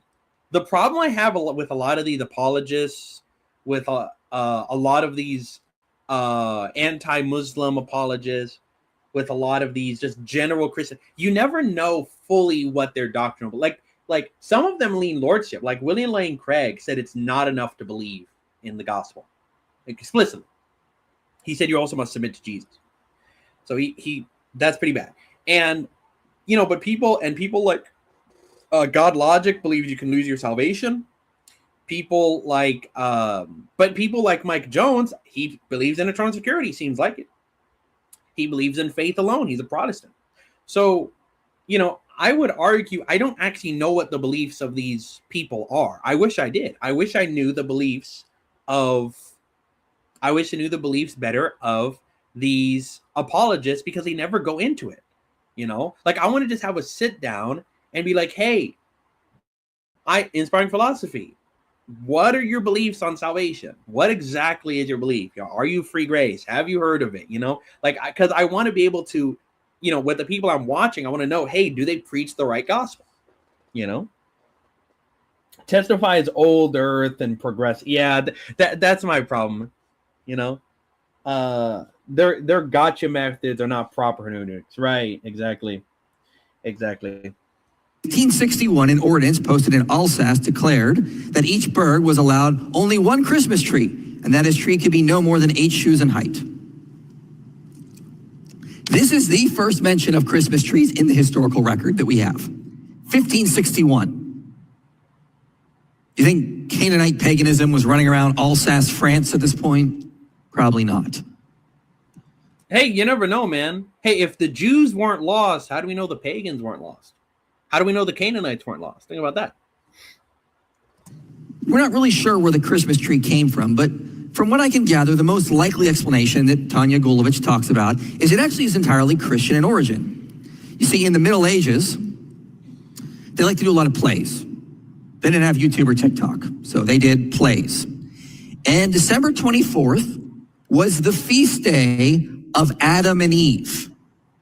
And they would celebrate it with an Adam and Eve play. Now, if you've ever been to Europe on December 24th, you'll notice there's not a lot of trees available, but there are pine trees available.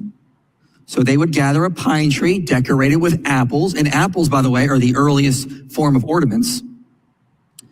Which, by the way, that must stink in order after you clean it up. Like, imagine you have a fruit, you just get like a rotten apple, you just decorate it around a tree, and then like you just got to throw everything out. Dude, you're wasting perfectly good apples there, you know? So I don't appreciate that. Okay, especially after we established that, you know, you can. I'm not even gonna bring that one up to clip. And they would perform the Adam and Eve play. And then after, you don't waste food in Middle Ages in Europe, so people would probably gather around and eat the apples off of the paradise tree. They're gathering around. They're gathering around. And they're eating the flesh of the tree just like an idol. It's paganism. Paganism! As it was called. So most historians that have written on this topic will say the most likely explanation is Christmas trees morphed from paradise trees used in Adam and Eve plays on December 24th. Very innocent origin, no paganism, regardless. But what about the infamous date of December 25th? And there is the man himself, the evil Emperor Constantine, who is used in every Hollywood movie as the guy who ruined everything. Constantine ruined everything. Constantine ruined the Christianity.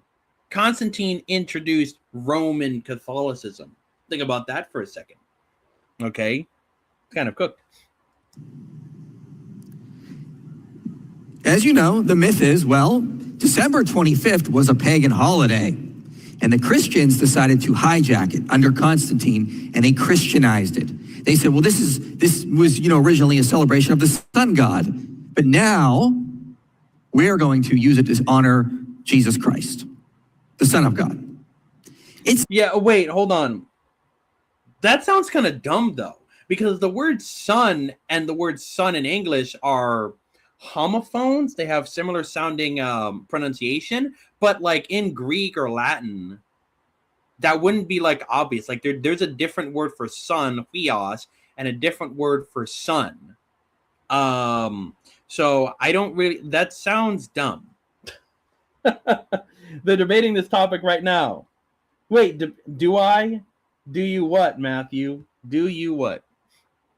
Also, hey, what's up? Sounds plausible on the surface, I'll say. Just one problem. There's no evidence of it. None whatsoever. This is a guy called Ronald Hutton. Now, he is not a Christian. I think he describes himself more as like an agnostic, druid, pagan type person in Britain. Okay? See, that's my key source of information. Gnostic, druid, pagans in Great Britain. See, if I had a nickel for every Gnostic, druid, pagan that wrote about the origins of Christmas, while also celebrating Christmas, I'd have at least one nickel. But it's weird that it happened once. So he doesn't actually even care. But he says the official calendar of Julius Caesar marked the solstice. That's December 25th. That sounds like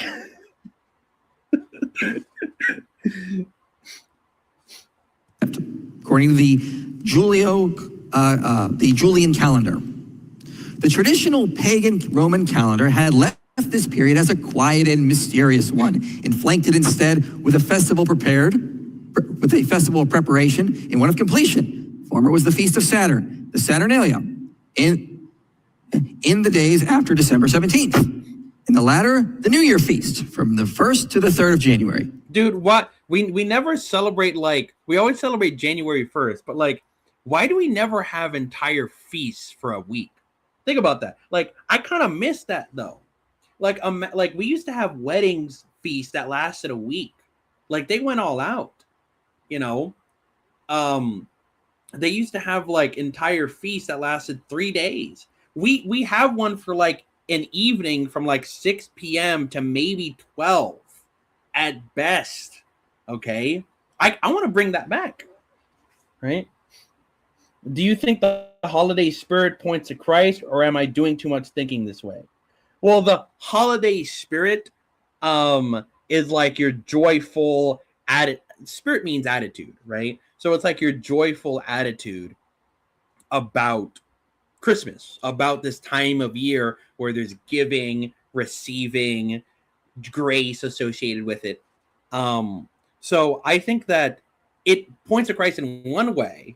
It points to Christ in one way, but I think ultimately, you know, you do need to hear the gospel. That's why I talked about that aesthetic before. I don't think you were here, but it talks about that aesthetic before.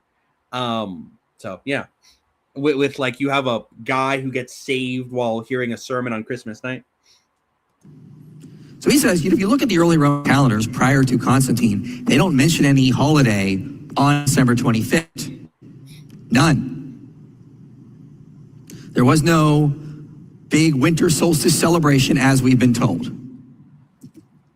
The earliest source that will mention a pagan festival on December 25th is something called the Philocalian calendar, which dates to the year 354 AD. Now, if you know, that's actually post-Emperor Constantine.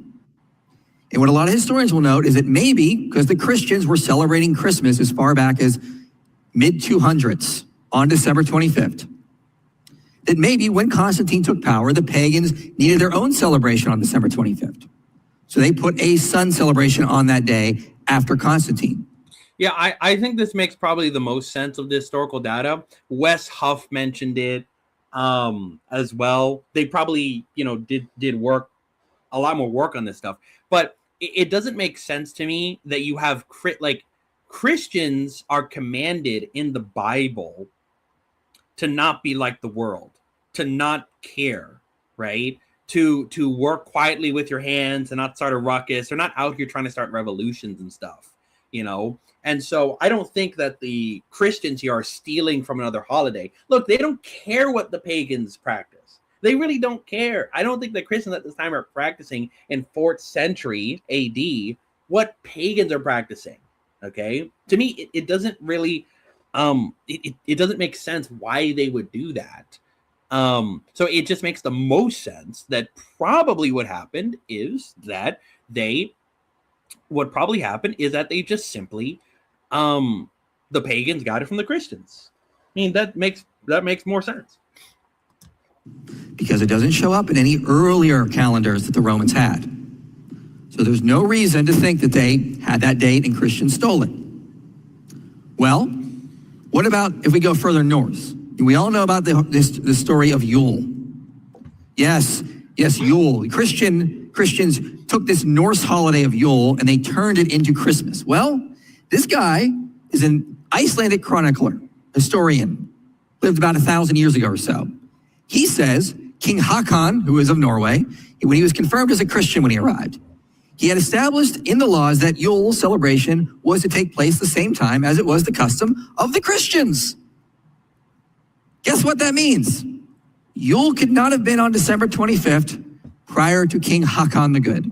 You know what's interesting though? Because you have a lot of Norse Vikings who were actually legit Christians. Now, of course, I don't know their theology. I don't know how well developed it was, but there were a lot of Christians in that Norwegian, Netherlands region that actually were Christians. People say that different apostles went up there. I don't know how accurate that is, but the point is, it's spread up there when the Vikings were around. So you got a lot of Viking Christians. That means it was different time of the year prior to this. So, why do we celebrate Christmas on December 25th? It's not for paganism. Why? Well, the answer is quite simple. Early Christians were doing their own calculations. In the early church, there was this belief that a prophet should die on the same day he was conceived. And they were convinced Jesus died on March 25th.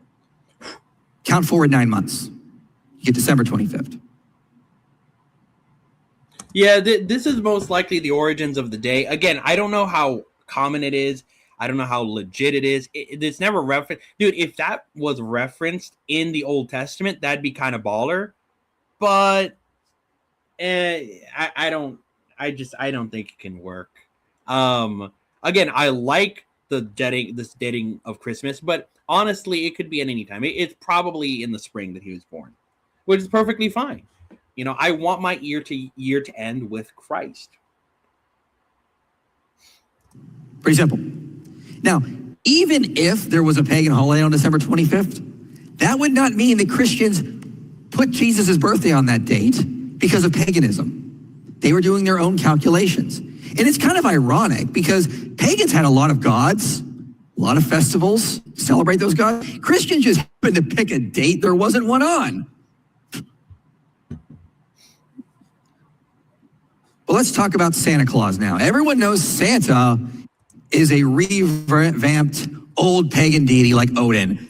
Dude, I don't know how many Greek or Norse or Roman gods there are with beards, but you could say Santa is Zeus. Santa is Odin. Santa is Jupiter. Santa, like, dude, the truth is, Santa's a big fat guy with a beard. That probably more likely came from Coca-Cola, if I'm going to be honest. It's more likely that Santa came from Coca-Cola than it did from Odin. To me, that just sounds ridiculous. Like, it's like, bro, they both got red. Like again, this is the mind. This is the mind of the KJVO people. Oh, bro, it has red. He has red clothes, and Santa has some red clothes mixed in, and he has a white beard, and this guy has a white beard. And that could be a sword. Who knows? Like, dude, this is the mind of KJVO. Santa's blood. Yeah, this is the original Blood versus Crips. Yeah, Santa versus the Grinch is the Blood versus the Crips. That correct? No, that is not correct. Santa is, as you would expect, Saint Nicholas. I can't believe I still have to even point this out to people online. These are some of the earliest depictions of Santa Claus. Here's the story. You get this in places like the Dictionary of English Folklore, Encyclopedia of Christmas and New Year's. In the 1800s, Christmas had become this kind of drunken celebration, and there were people in the city of New York who wanted to make it a more family-centered holiday. Well, the feast of St. Nicholas was earlier in the month of December. So they said, he was a gift-giving saint. He gave gifts to children. Why don't we sort of take him, move the saint to December 25th and sort of revamp Christmas? So he was redressed, remade in the traditional attire of a Dutchman from that period, a big red suit. Dutchmen in New York would wear big red suits. So Santa Claus started to be depicting that way. And Dutch immigrants really still venerated and loved St. Nicholas even after the Protestant Reformation. So this is how it all sort of got started. Dutch immigrants in New York in the 1800s, revamping St. Nicholas into Santa Claus. Then, yeah, and the Saint Nick story, I don't think is entirely accurate. I think like Saint Nick was said to be taking presents to orphans on Christmas night, which again would have already been celebrated at this time by the Christians. But again, we don't know how accurate these stories are because they are legends, right? And that's usually how all of this stuff develops. The thing with the Christmas tree, like Santa plus the Christmas tree, you get in the Grinch, you get in other stuff. all of these elements, they're not pagan. They're just a bunch of different myths in Christian history, a bunch of miscalculations, a bunch of other celebrations being tied in that are, again, Christian in origin. So when you take all of this into account, it's just, there's no reason to believe that it's pagan.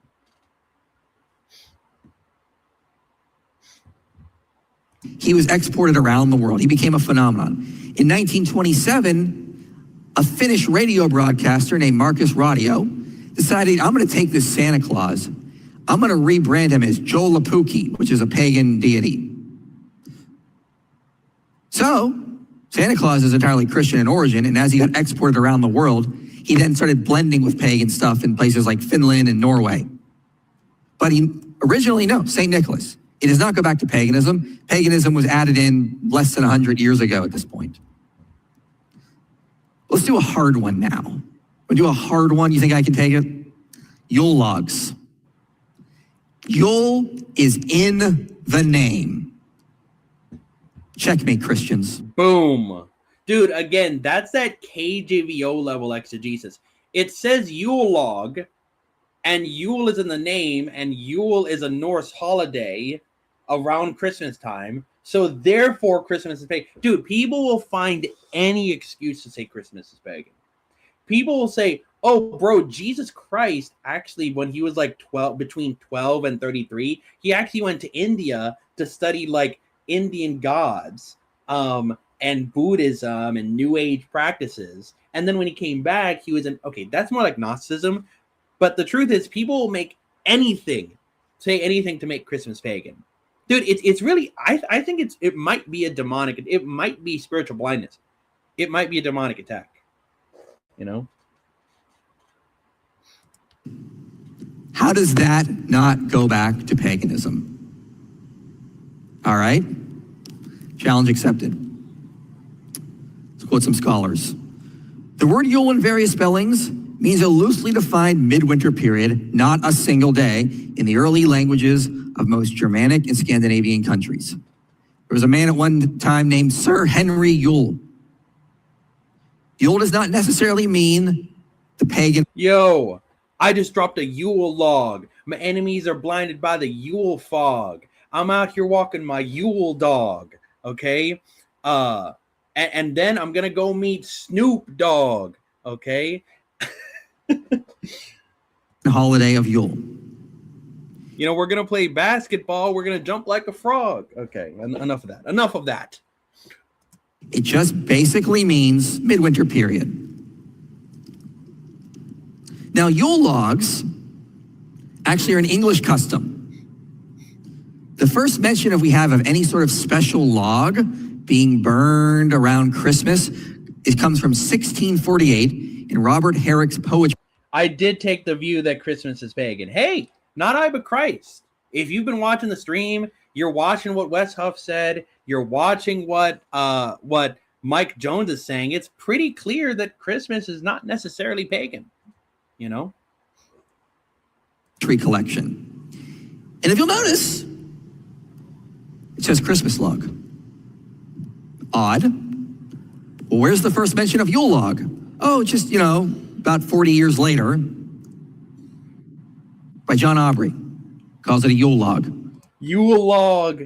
Yule log. We're going to get ourselves a full hog. And then we're going to pull off the tree. And then we're going to get into the pool to cool. Although, why would you get into the pool in Christmas time? That's probably freezing by now. I'm writing on my Yule blog. There's the first mention of Yule log, guys. There's no evidence. It goes back to paganism. Yule just meant, to the English people, a midwinter period. Okay? So, do the math. Basically, Yule probably is a word that came from Norse into English, and then when it came in, it just meant a midwinter period. And then, of course, it's hot right now? Okay. Not bars. No, they're logs.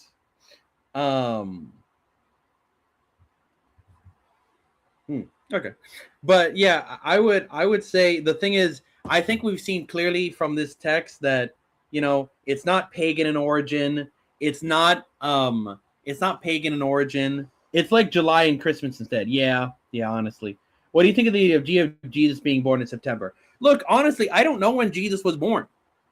The Bible doesn't tell us. It was most likely born in springtime. The thing is, you don't have to celebrate the birth of Jesus on Christmas Day. I think that, well, first of all, you don't have to celebrate the birth of Jesus on Jesus's birth.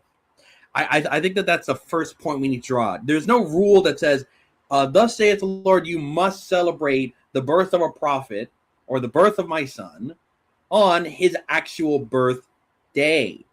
No, what you like, Christmas is just a day consecrated to celebrate the birth of Jesus at an appropriate time when that would be most sensible, right?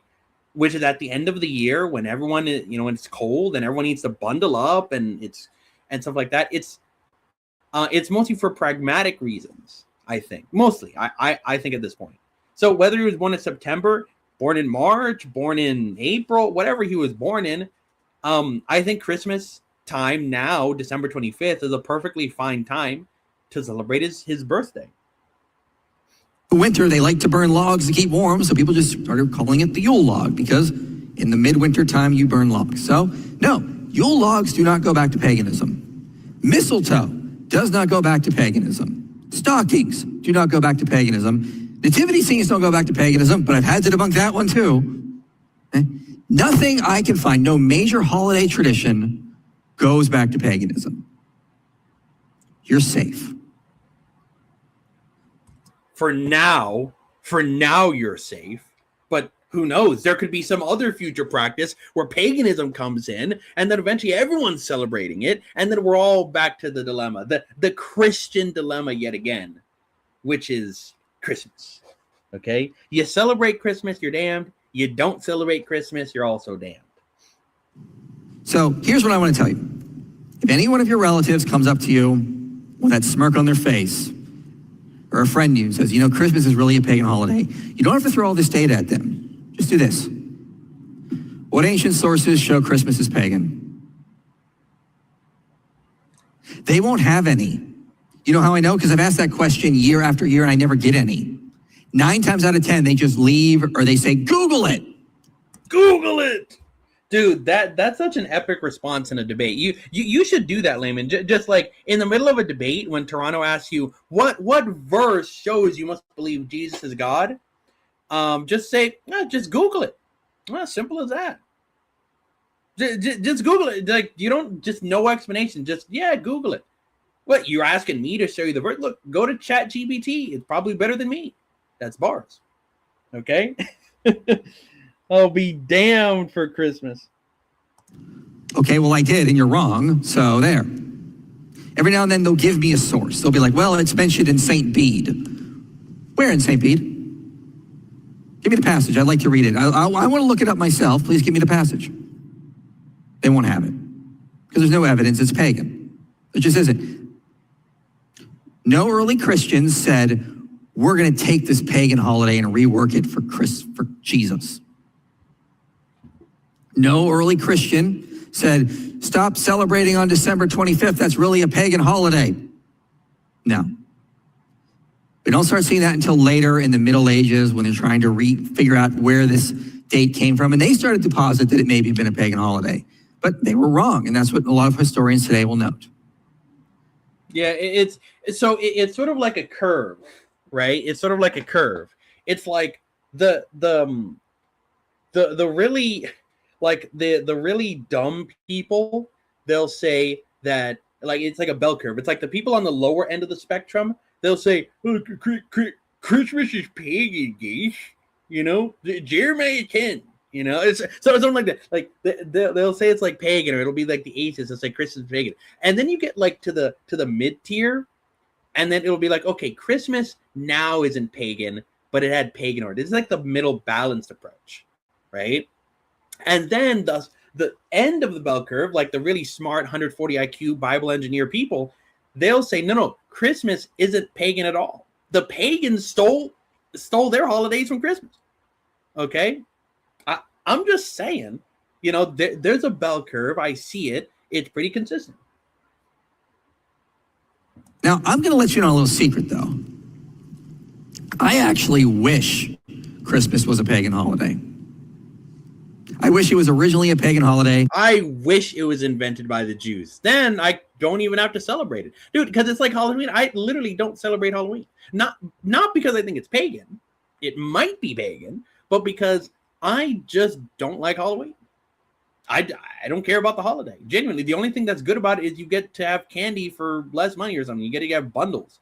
The day after Christmas, nobody's buying candy. So you go into Walmart, buy yourself that big pack of candy, probably almost sold out. You got the last one, pay like half off for it, 30% off for it. That's a good deal. That's the only thing I like about Halloween. Anything else, I don't really care. And the Christian church decided to revamp it, take it, use it, and say, you know what, now we're going to honor Jesus.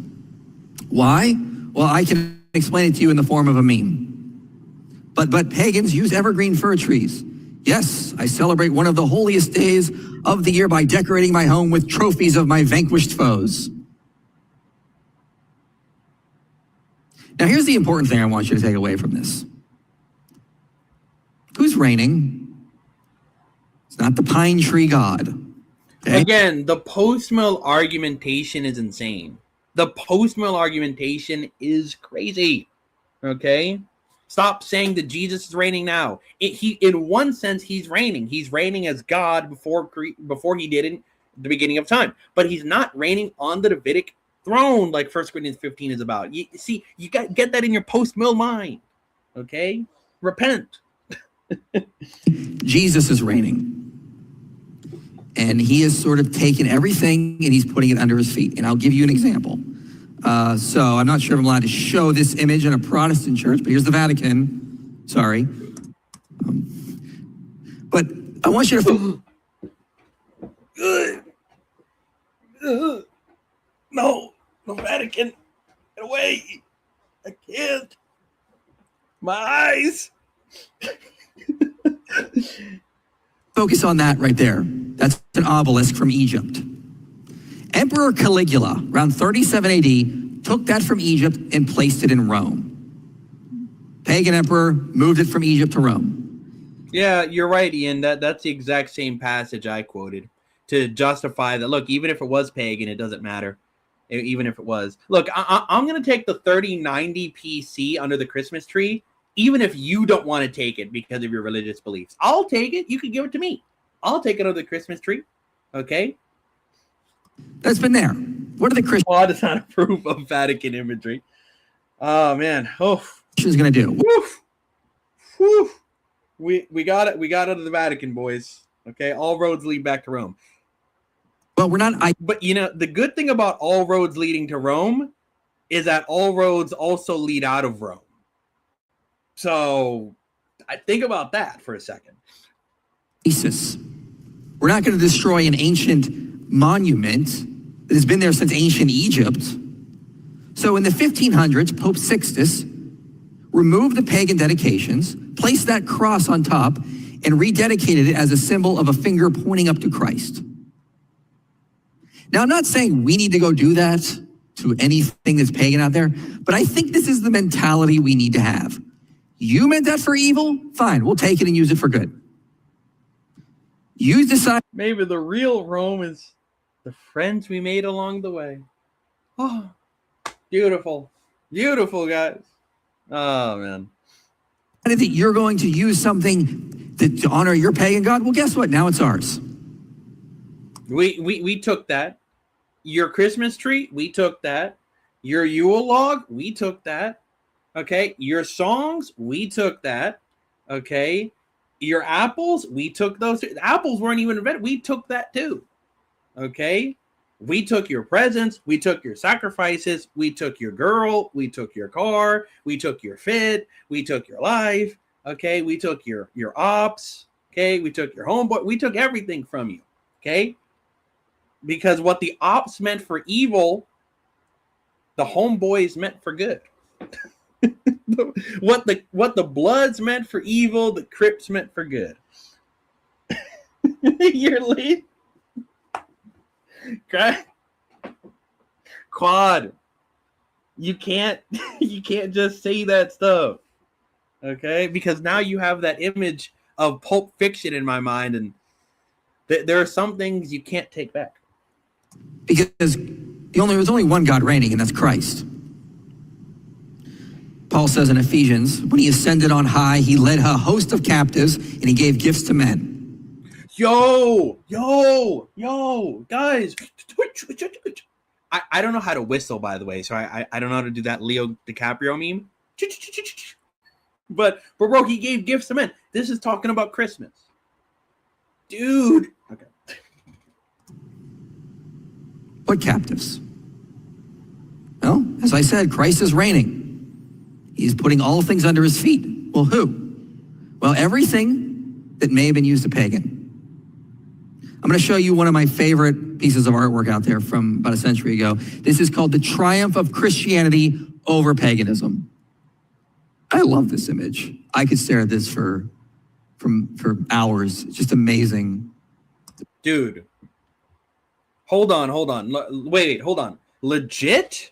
If someone sends me the link to this image, I'll make it as my phone pic. Literally, like, this goes hard. This goes so hard. Okay? See Christianity triumphing over paganism, as I love it. There are the pagan gods falling before the cross. The symbol that they crucified the Lord with is what is their downfall now. Free grace is pagan because the acronym LOTUS to describe our doctrine, which means we're actually Hindus since we're using their imagery. Dude, flowers come from pagans. Dude, that's actually, honestly, it's kind of baller, though. It's kind of baller. But yeah, your Nazi imagery, we don't want that. We don't want that. Okay, we actually don't want that. But okay, this is again a side note. It's kind of weird that we have a torture device being used as like an everyday sort of like nonchalant. Well, like nowadays it's nonchalant and everyday. But back in first century, when Paul said, "We preach Christ crucified," right? The preaching of the cross is to those who perish foolishness. When he said that was scandalous. Because when you mentioned cross, that was like electric. Think of electric chair. No, don't think of electric chair. Think of waterboarding. Okay? Like, that's like, whoa. What are you talking about? Cross?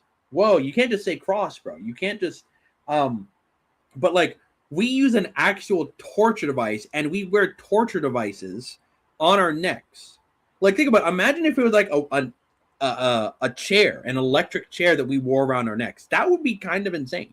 Like, I mean, yeah, it's okay. Like, it's cultural, it's appropriate now and whatever, over time, but it is kind of crazy to me. Roman torture device. We're going to put our enemies on that cross, kill you before our gods. And now look at it. It's defeating them. They no longer reign. There are no temples to Zeus today. Yeah, they didn't even use cross. Like, Peter used the word tree. Now, of course, obviously, tree is, the Jehovah's Witnesses get caught up. Oh, it says he was on the tree, not on the cross, even though every other reference is to a cross because it's crucified, right? But whatever. So they think he was on a stick, which is, again, it's whatever.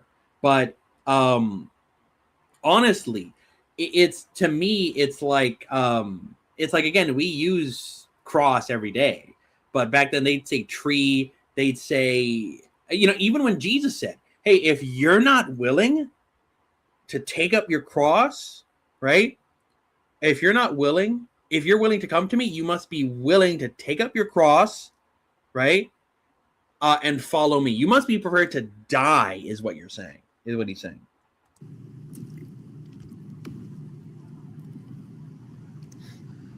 Now, I want you to think, what did Christ give us when Paul says in Ephesians, he gave gifts to men? He gave us a spirit of victory. He gave, I think that's talking about in context, we later on, it's talking about the spiritual gifts given to the church. My thing. My interpretation of that. So you could call it whatever you want. You're not supposed to live in fear. You think the devil has any power now? You think the devil has any power now? He does, actually. He's called the God of this world. Just saying. He prowls around like a roaring lion. Now, of course, ultimately, he won't have that power. He'll be dispersed from it. But in the meantime, he has usurped the throne, right? Zeus has power? No. You can't accidentally worship a pagan god. Some people have told me that if you put a present under a fir tree, you're bowing down to that fir tree. Guys, you can't accidentally worship a pagan deity. I've not been walking through the forest and trip, land in front of a tree and go, oh, dang it, I accidentally worshiped the tree. That's not how it works. How much power do you think the devil has? Probably a lot. Again, this is the post-mill brain coming in. This is his post-mill, like Satan is bound, Kenneth Gentry, type arguments. Oh, the devil doesn't have any power now. Are you sure about that? Are you sure about that? Like I don't know, man. Seems a little bit sus. If you're somehow honoring a pagan deity by putting presents under a tree. There was a pastor that I was responding to about Halloween recently, and he was saying, if you put your kid in a costume, you're helping worship the devil. And I'm like, how much power do you think the devil has on October 31st? He probably has the same amount of power he has all throughout the other year. I don't think that like 3 a.m. or whatever is like a special time for demons. But, I would say, dude, you're not worshiping Satan if you're putting on a costume. Every time you sin, you already worship Satan. So you're not like, there's degrees of it, obviously, but it's like you don't need to put on a costume to sin. You could sin without the costume if you want. So you know what I mean? It's just silly to me. It's just so silly to me. That you just dressed your kid up like the Avengers and let them get candy. You're somehow honoring the devil. Again, nobody reads Colossians 2 and Romans 14. Do you think Christ living in you is that weak? Do you think he's that insecure, that he's worried about pine trees and collecting candy or Easter eggs? Yeah, honestly, guys, Jesus is basically like like a 14-year-old sort of like boy with his girlfriend being like, oh, you can't talk to these other guys. Okay, you can't have your guy friends. Okay, you can't even have your girlfriends. Okay, it's like you think that Jesus is jealous about other false gods that don't exist. That's insane. He's not. I can guarantee you he is far more powerful and far more secure to worry about these kinds of things. Even if it did go back to paganism, he's claimed it for his own. God created all the trees, all the days of the year. He's got dibs on December 25th in pine trees. I'm sorry. That's just the rule. But what if you come across that guy that's like, look, I just really don't want to celebrate Christmas. I just feel a conviction on my heart not to. Fine. Romans 14. Some people abstain from certain foods, some do not. No one judge. If you don't want to celebrate Christmas, fine. But then don't come with that holier than thou attitude and go, neither should you if you really want to be holy like me. Yeah, exactly. Like, this is literally what Paul talks about. He's like, dude, yeah, you can have it in your conscience, but don't inflict it on other people. Like, hey, you struggle with one thing, you struggle with whatever. Like, for instance, let's say you struggle with alcoholism and you can't even be around a drink. You can't even be around wine. Well, hey, don't be around wine. Don't drink the wine if you know you're going to get drunk off of it later on. But don't tell other people, oh, you can't drink the wine because I can't get drunk off the wine. No, you can't do that. Same with food. Hey, if you look at the company donuts from Dunkin' Donuts and you're like, oh, I gotta have, you take a Boston cream, you take a rainbow one, you take a You take a Christmas one with the sprinkles on top. You take like 4 different donuts. If that's you, just don't take the donut, but don't tell your friend, hey, but you can't take the donuts though. You can't take the donuts though, because I'm not taking the donut. You can't do that. Okay? Same goes with the PS5 and the 3090. You're not. And that is a dangerous, dangerous mentality. It's the very thing that led to the fall, the beginning fall. You guys remember this verse from Genesis 3? Eve says to the serpent, we were told that you shall not eat of the fruit of the tree that is in the midst of the garden, neither shall you touch it. Anyone notice the problem? God never said they couldn't touch the tree. They could have swung from it. They could have climbed it. They could have slept in it. They just couldn't eat from it. But Eve and Adam decided they're going to add an additional law, an additional tradition on top of God's law. So they're extra protected. Dude. Well, I already kind of knew that. But it's very interesting because when it comes to legalism isn't obedience to what God revealed. It's really not. Although I could say you could be a Judaizer if you want to go back to the Mosaic law. Like if you retrogress back to a previous law that is not in effect anymore, then yeah. But if legalism is where you add laws that don't exist, it's where you add laws that weren't in the scriptures to make yourself seem more holy, to make yourself seem more all that. And Paul directly addresses that multiple times, And as we know, that actually led to the downfall. Sometimes I'm wondering though, because isn't he I'm pretty sure at this time inspiring philosophy was theistic evolutionist. I'm thinking about that. So does he even believe the story is like historical? If so, why is he quoting it like it's historical? Why is he quoting it like it's a real event that actually happened? That to me, that doesn't really make sense. Unless he does believe, unless he's actually a creationist. I don't know. Sometimes we think we need to help God. Yeah, I know he didn't really outlaw Christmas in the Bible, but I just really feel like we shouldn't be doing it because it's going to really make us extra holy. What, you think God got it wrong? You think he didn't get it right the first time? You got to add your additional traditions of men to help God's law along by saying that, oh yeah, Christmas is, really we shouldn't be doing it. And if we don't, it would make the church far more holy. It's funny that people that are trying to help God along, I don't think that avoiding Christmas would make the church more holy. I think that it would make the church kind of weak, because like you have, like, let's say every Christian just boom, stop celebrating Christmas, just like that, just because some decree went out or something, right? If that was the case, then dude, it's gonna look so weak. It's like, dude, you literally made up a holiday and then you just stopped celebrating it because you thought that holiday was pagan. That is kind of fun. That's kind of hilarious. Times are the ones that lead to the biggest disasters. So I want to leave you with this here. There is no evidence Christmas is a pagan holiday. There's none whatsoever. Christmas is not pagan.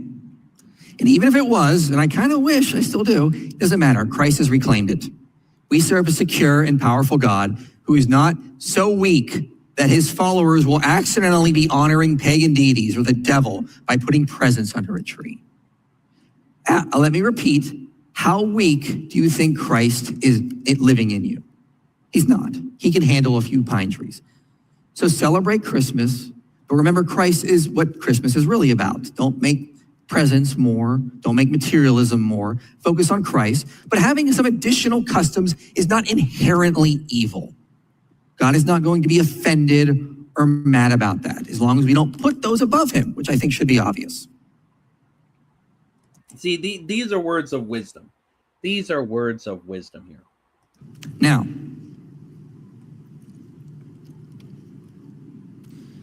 if you want more, I do have a YouTube channel.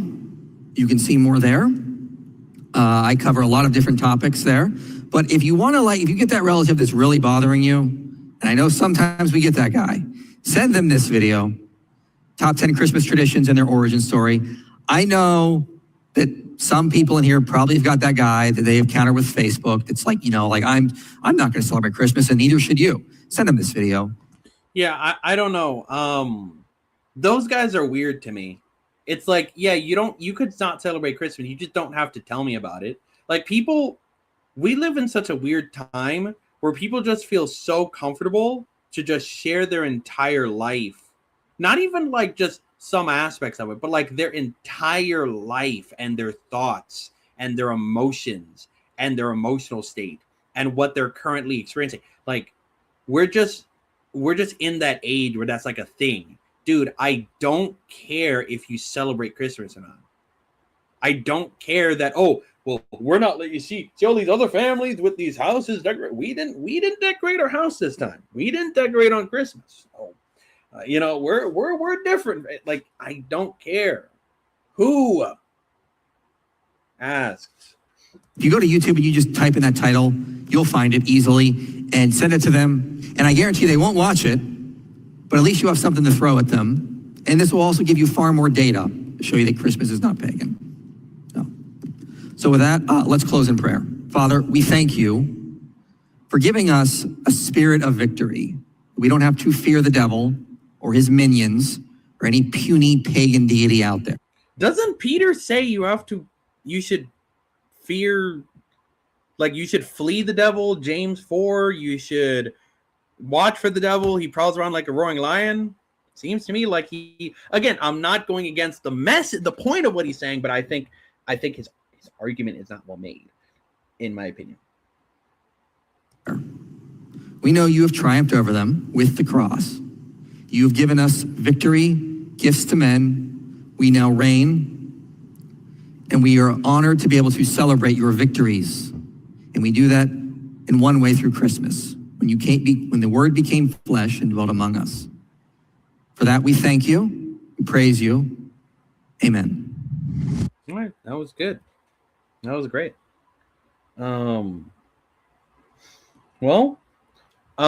what else is there? We're gonna briefly read Luke chapter you have Luke chapter 2. Okay. Luke 2, 1 onward. And you have Layman is there. Hey, he's already here, man. APB. Yeah, I didn't have to work today. We have it here. Oh, good. No, that's really great. So it said, there were in the same country shepherds abiding in the field, keeping watch over their flock by night. And lo, the angel of the Lord came upon them, and the glory of the Lord shone around them, and they were sore afraid. And the angel said to them, do not fear. Behold, I bring you good tidings of great joy, which shall be to all people. For unto you is born this day in the city of David a Savior, which is Christ the Lord. And you even have also in, right, Luke, Matthew chapter 1, right, 20, right, 1, 19 to onward, right, you have, it says, but while he thought of these things, behold, the angel of the Lord appeared to him in a dream, saying, Joseph, you son of David, do not fear to take Mary your wife, for that which is conceived in her is of the Holy Spirit. And she shall bring forth a son, and you will call his name Jesus, because he will save his people from their sins. Now all this was done, that it might be fulfilled, which was spoken of the Lord by the prophet, saying, behold, a virgin shall be with child, and will bring forth a son, and they will call his name Emmanuel, which being interpreted is God with us.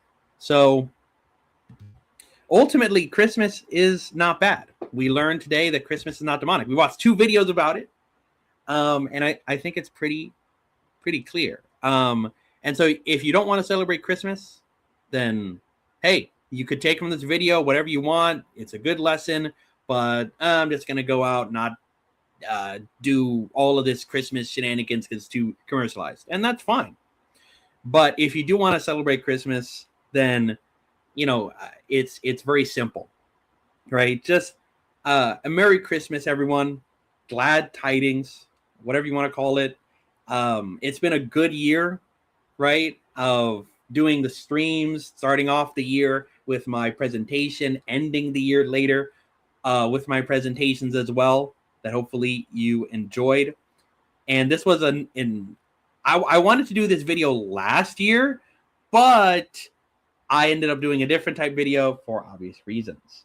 And Lambert is absolutely right. But basically the point is that before we end it, I'm going to say to anyone who hasn't believed in here, because I'm going to be gone for a few weeks, but Jesus Christ was born this.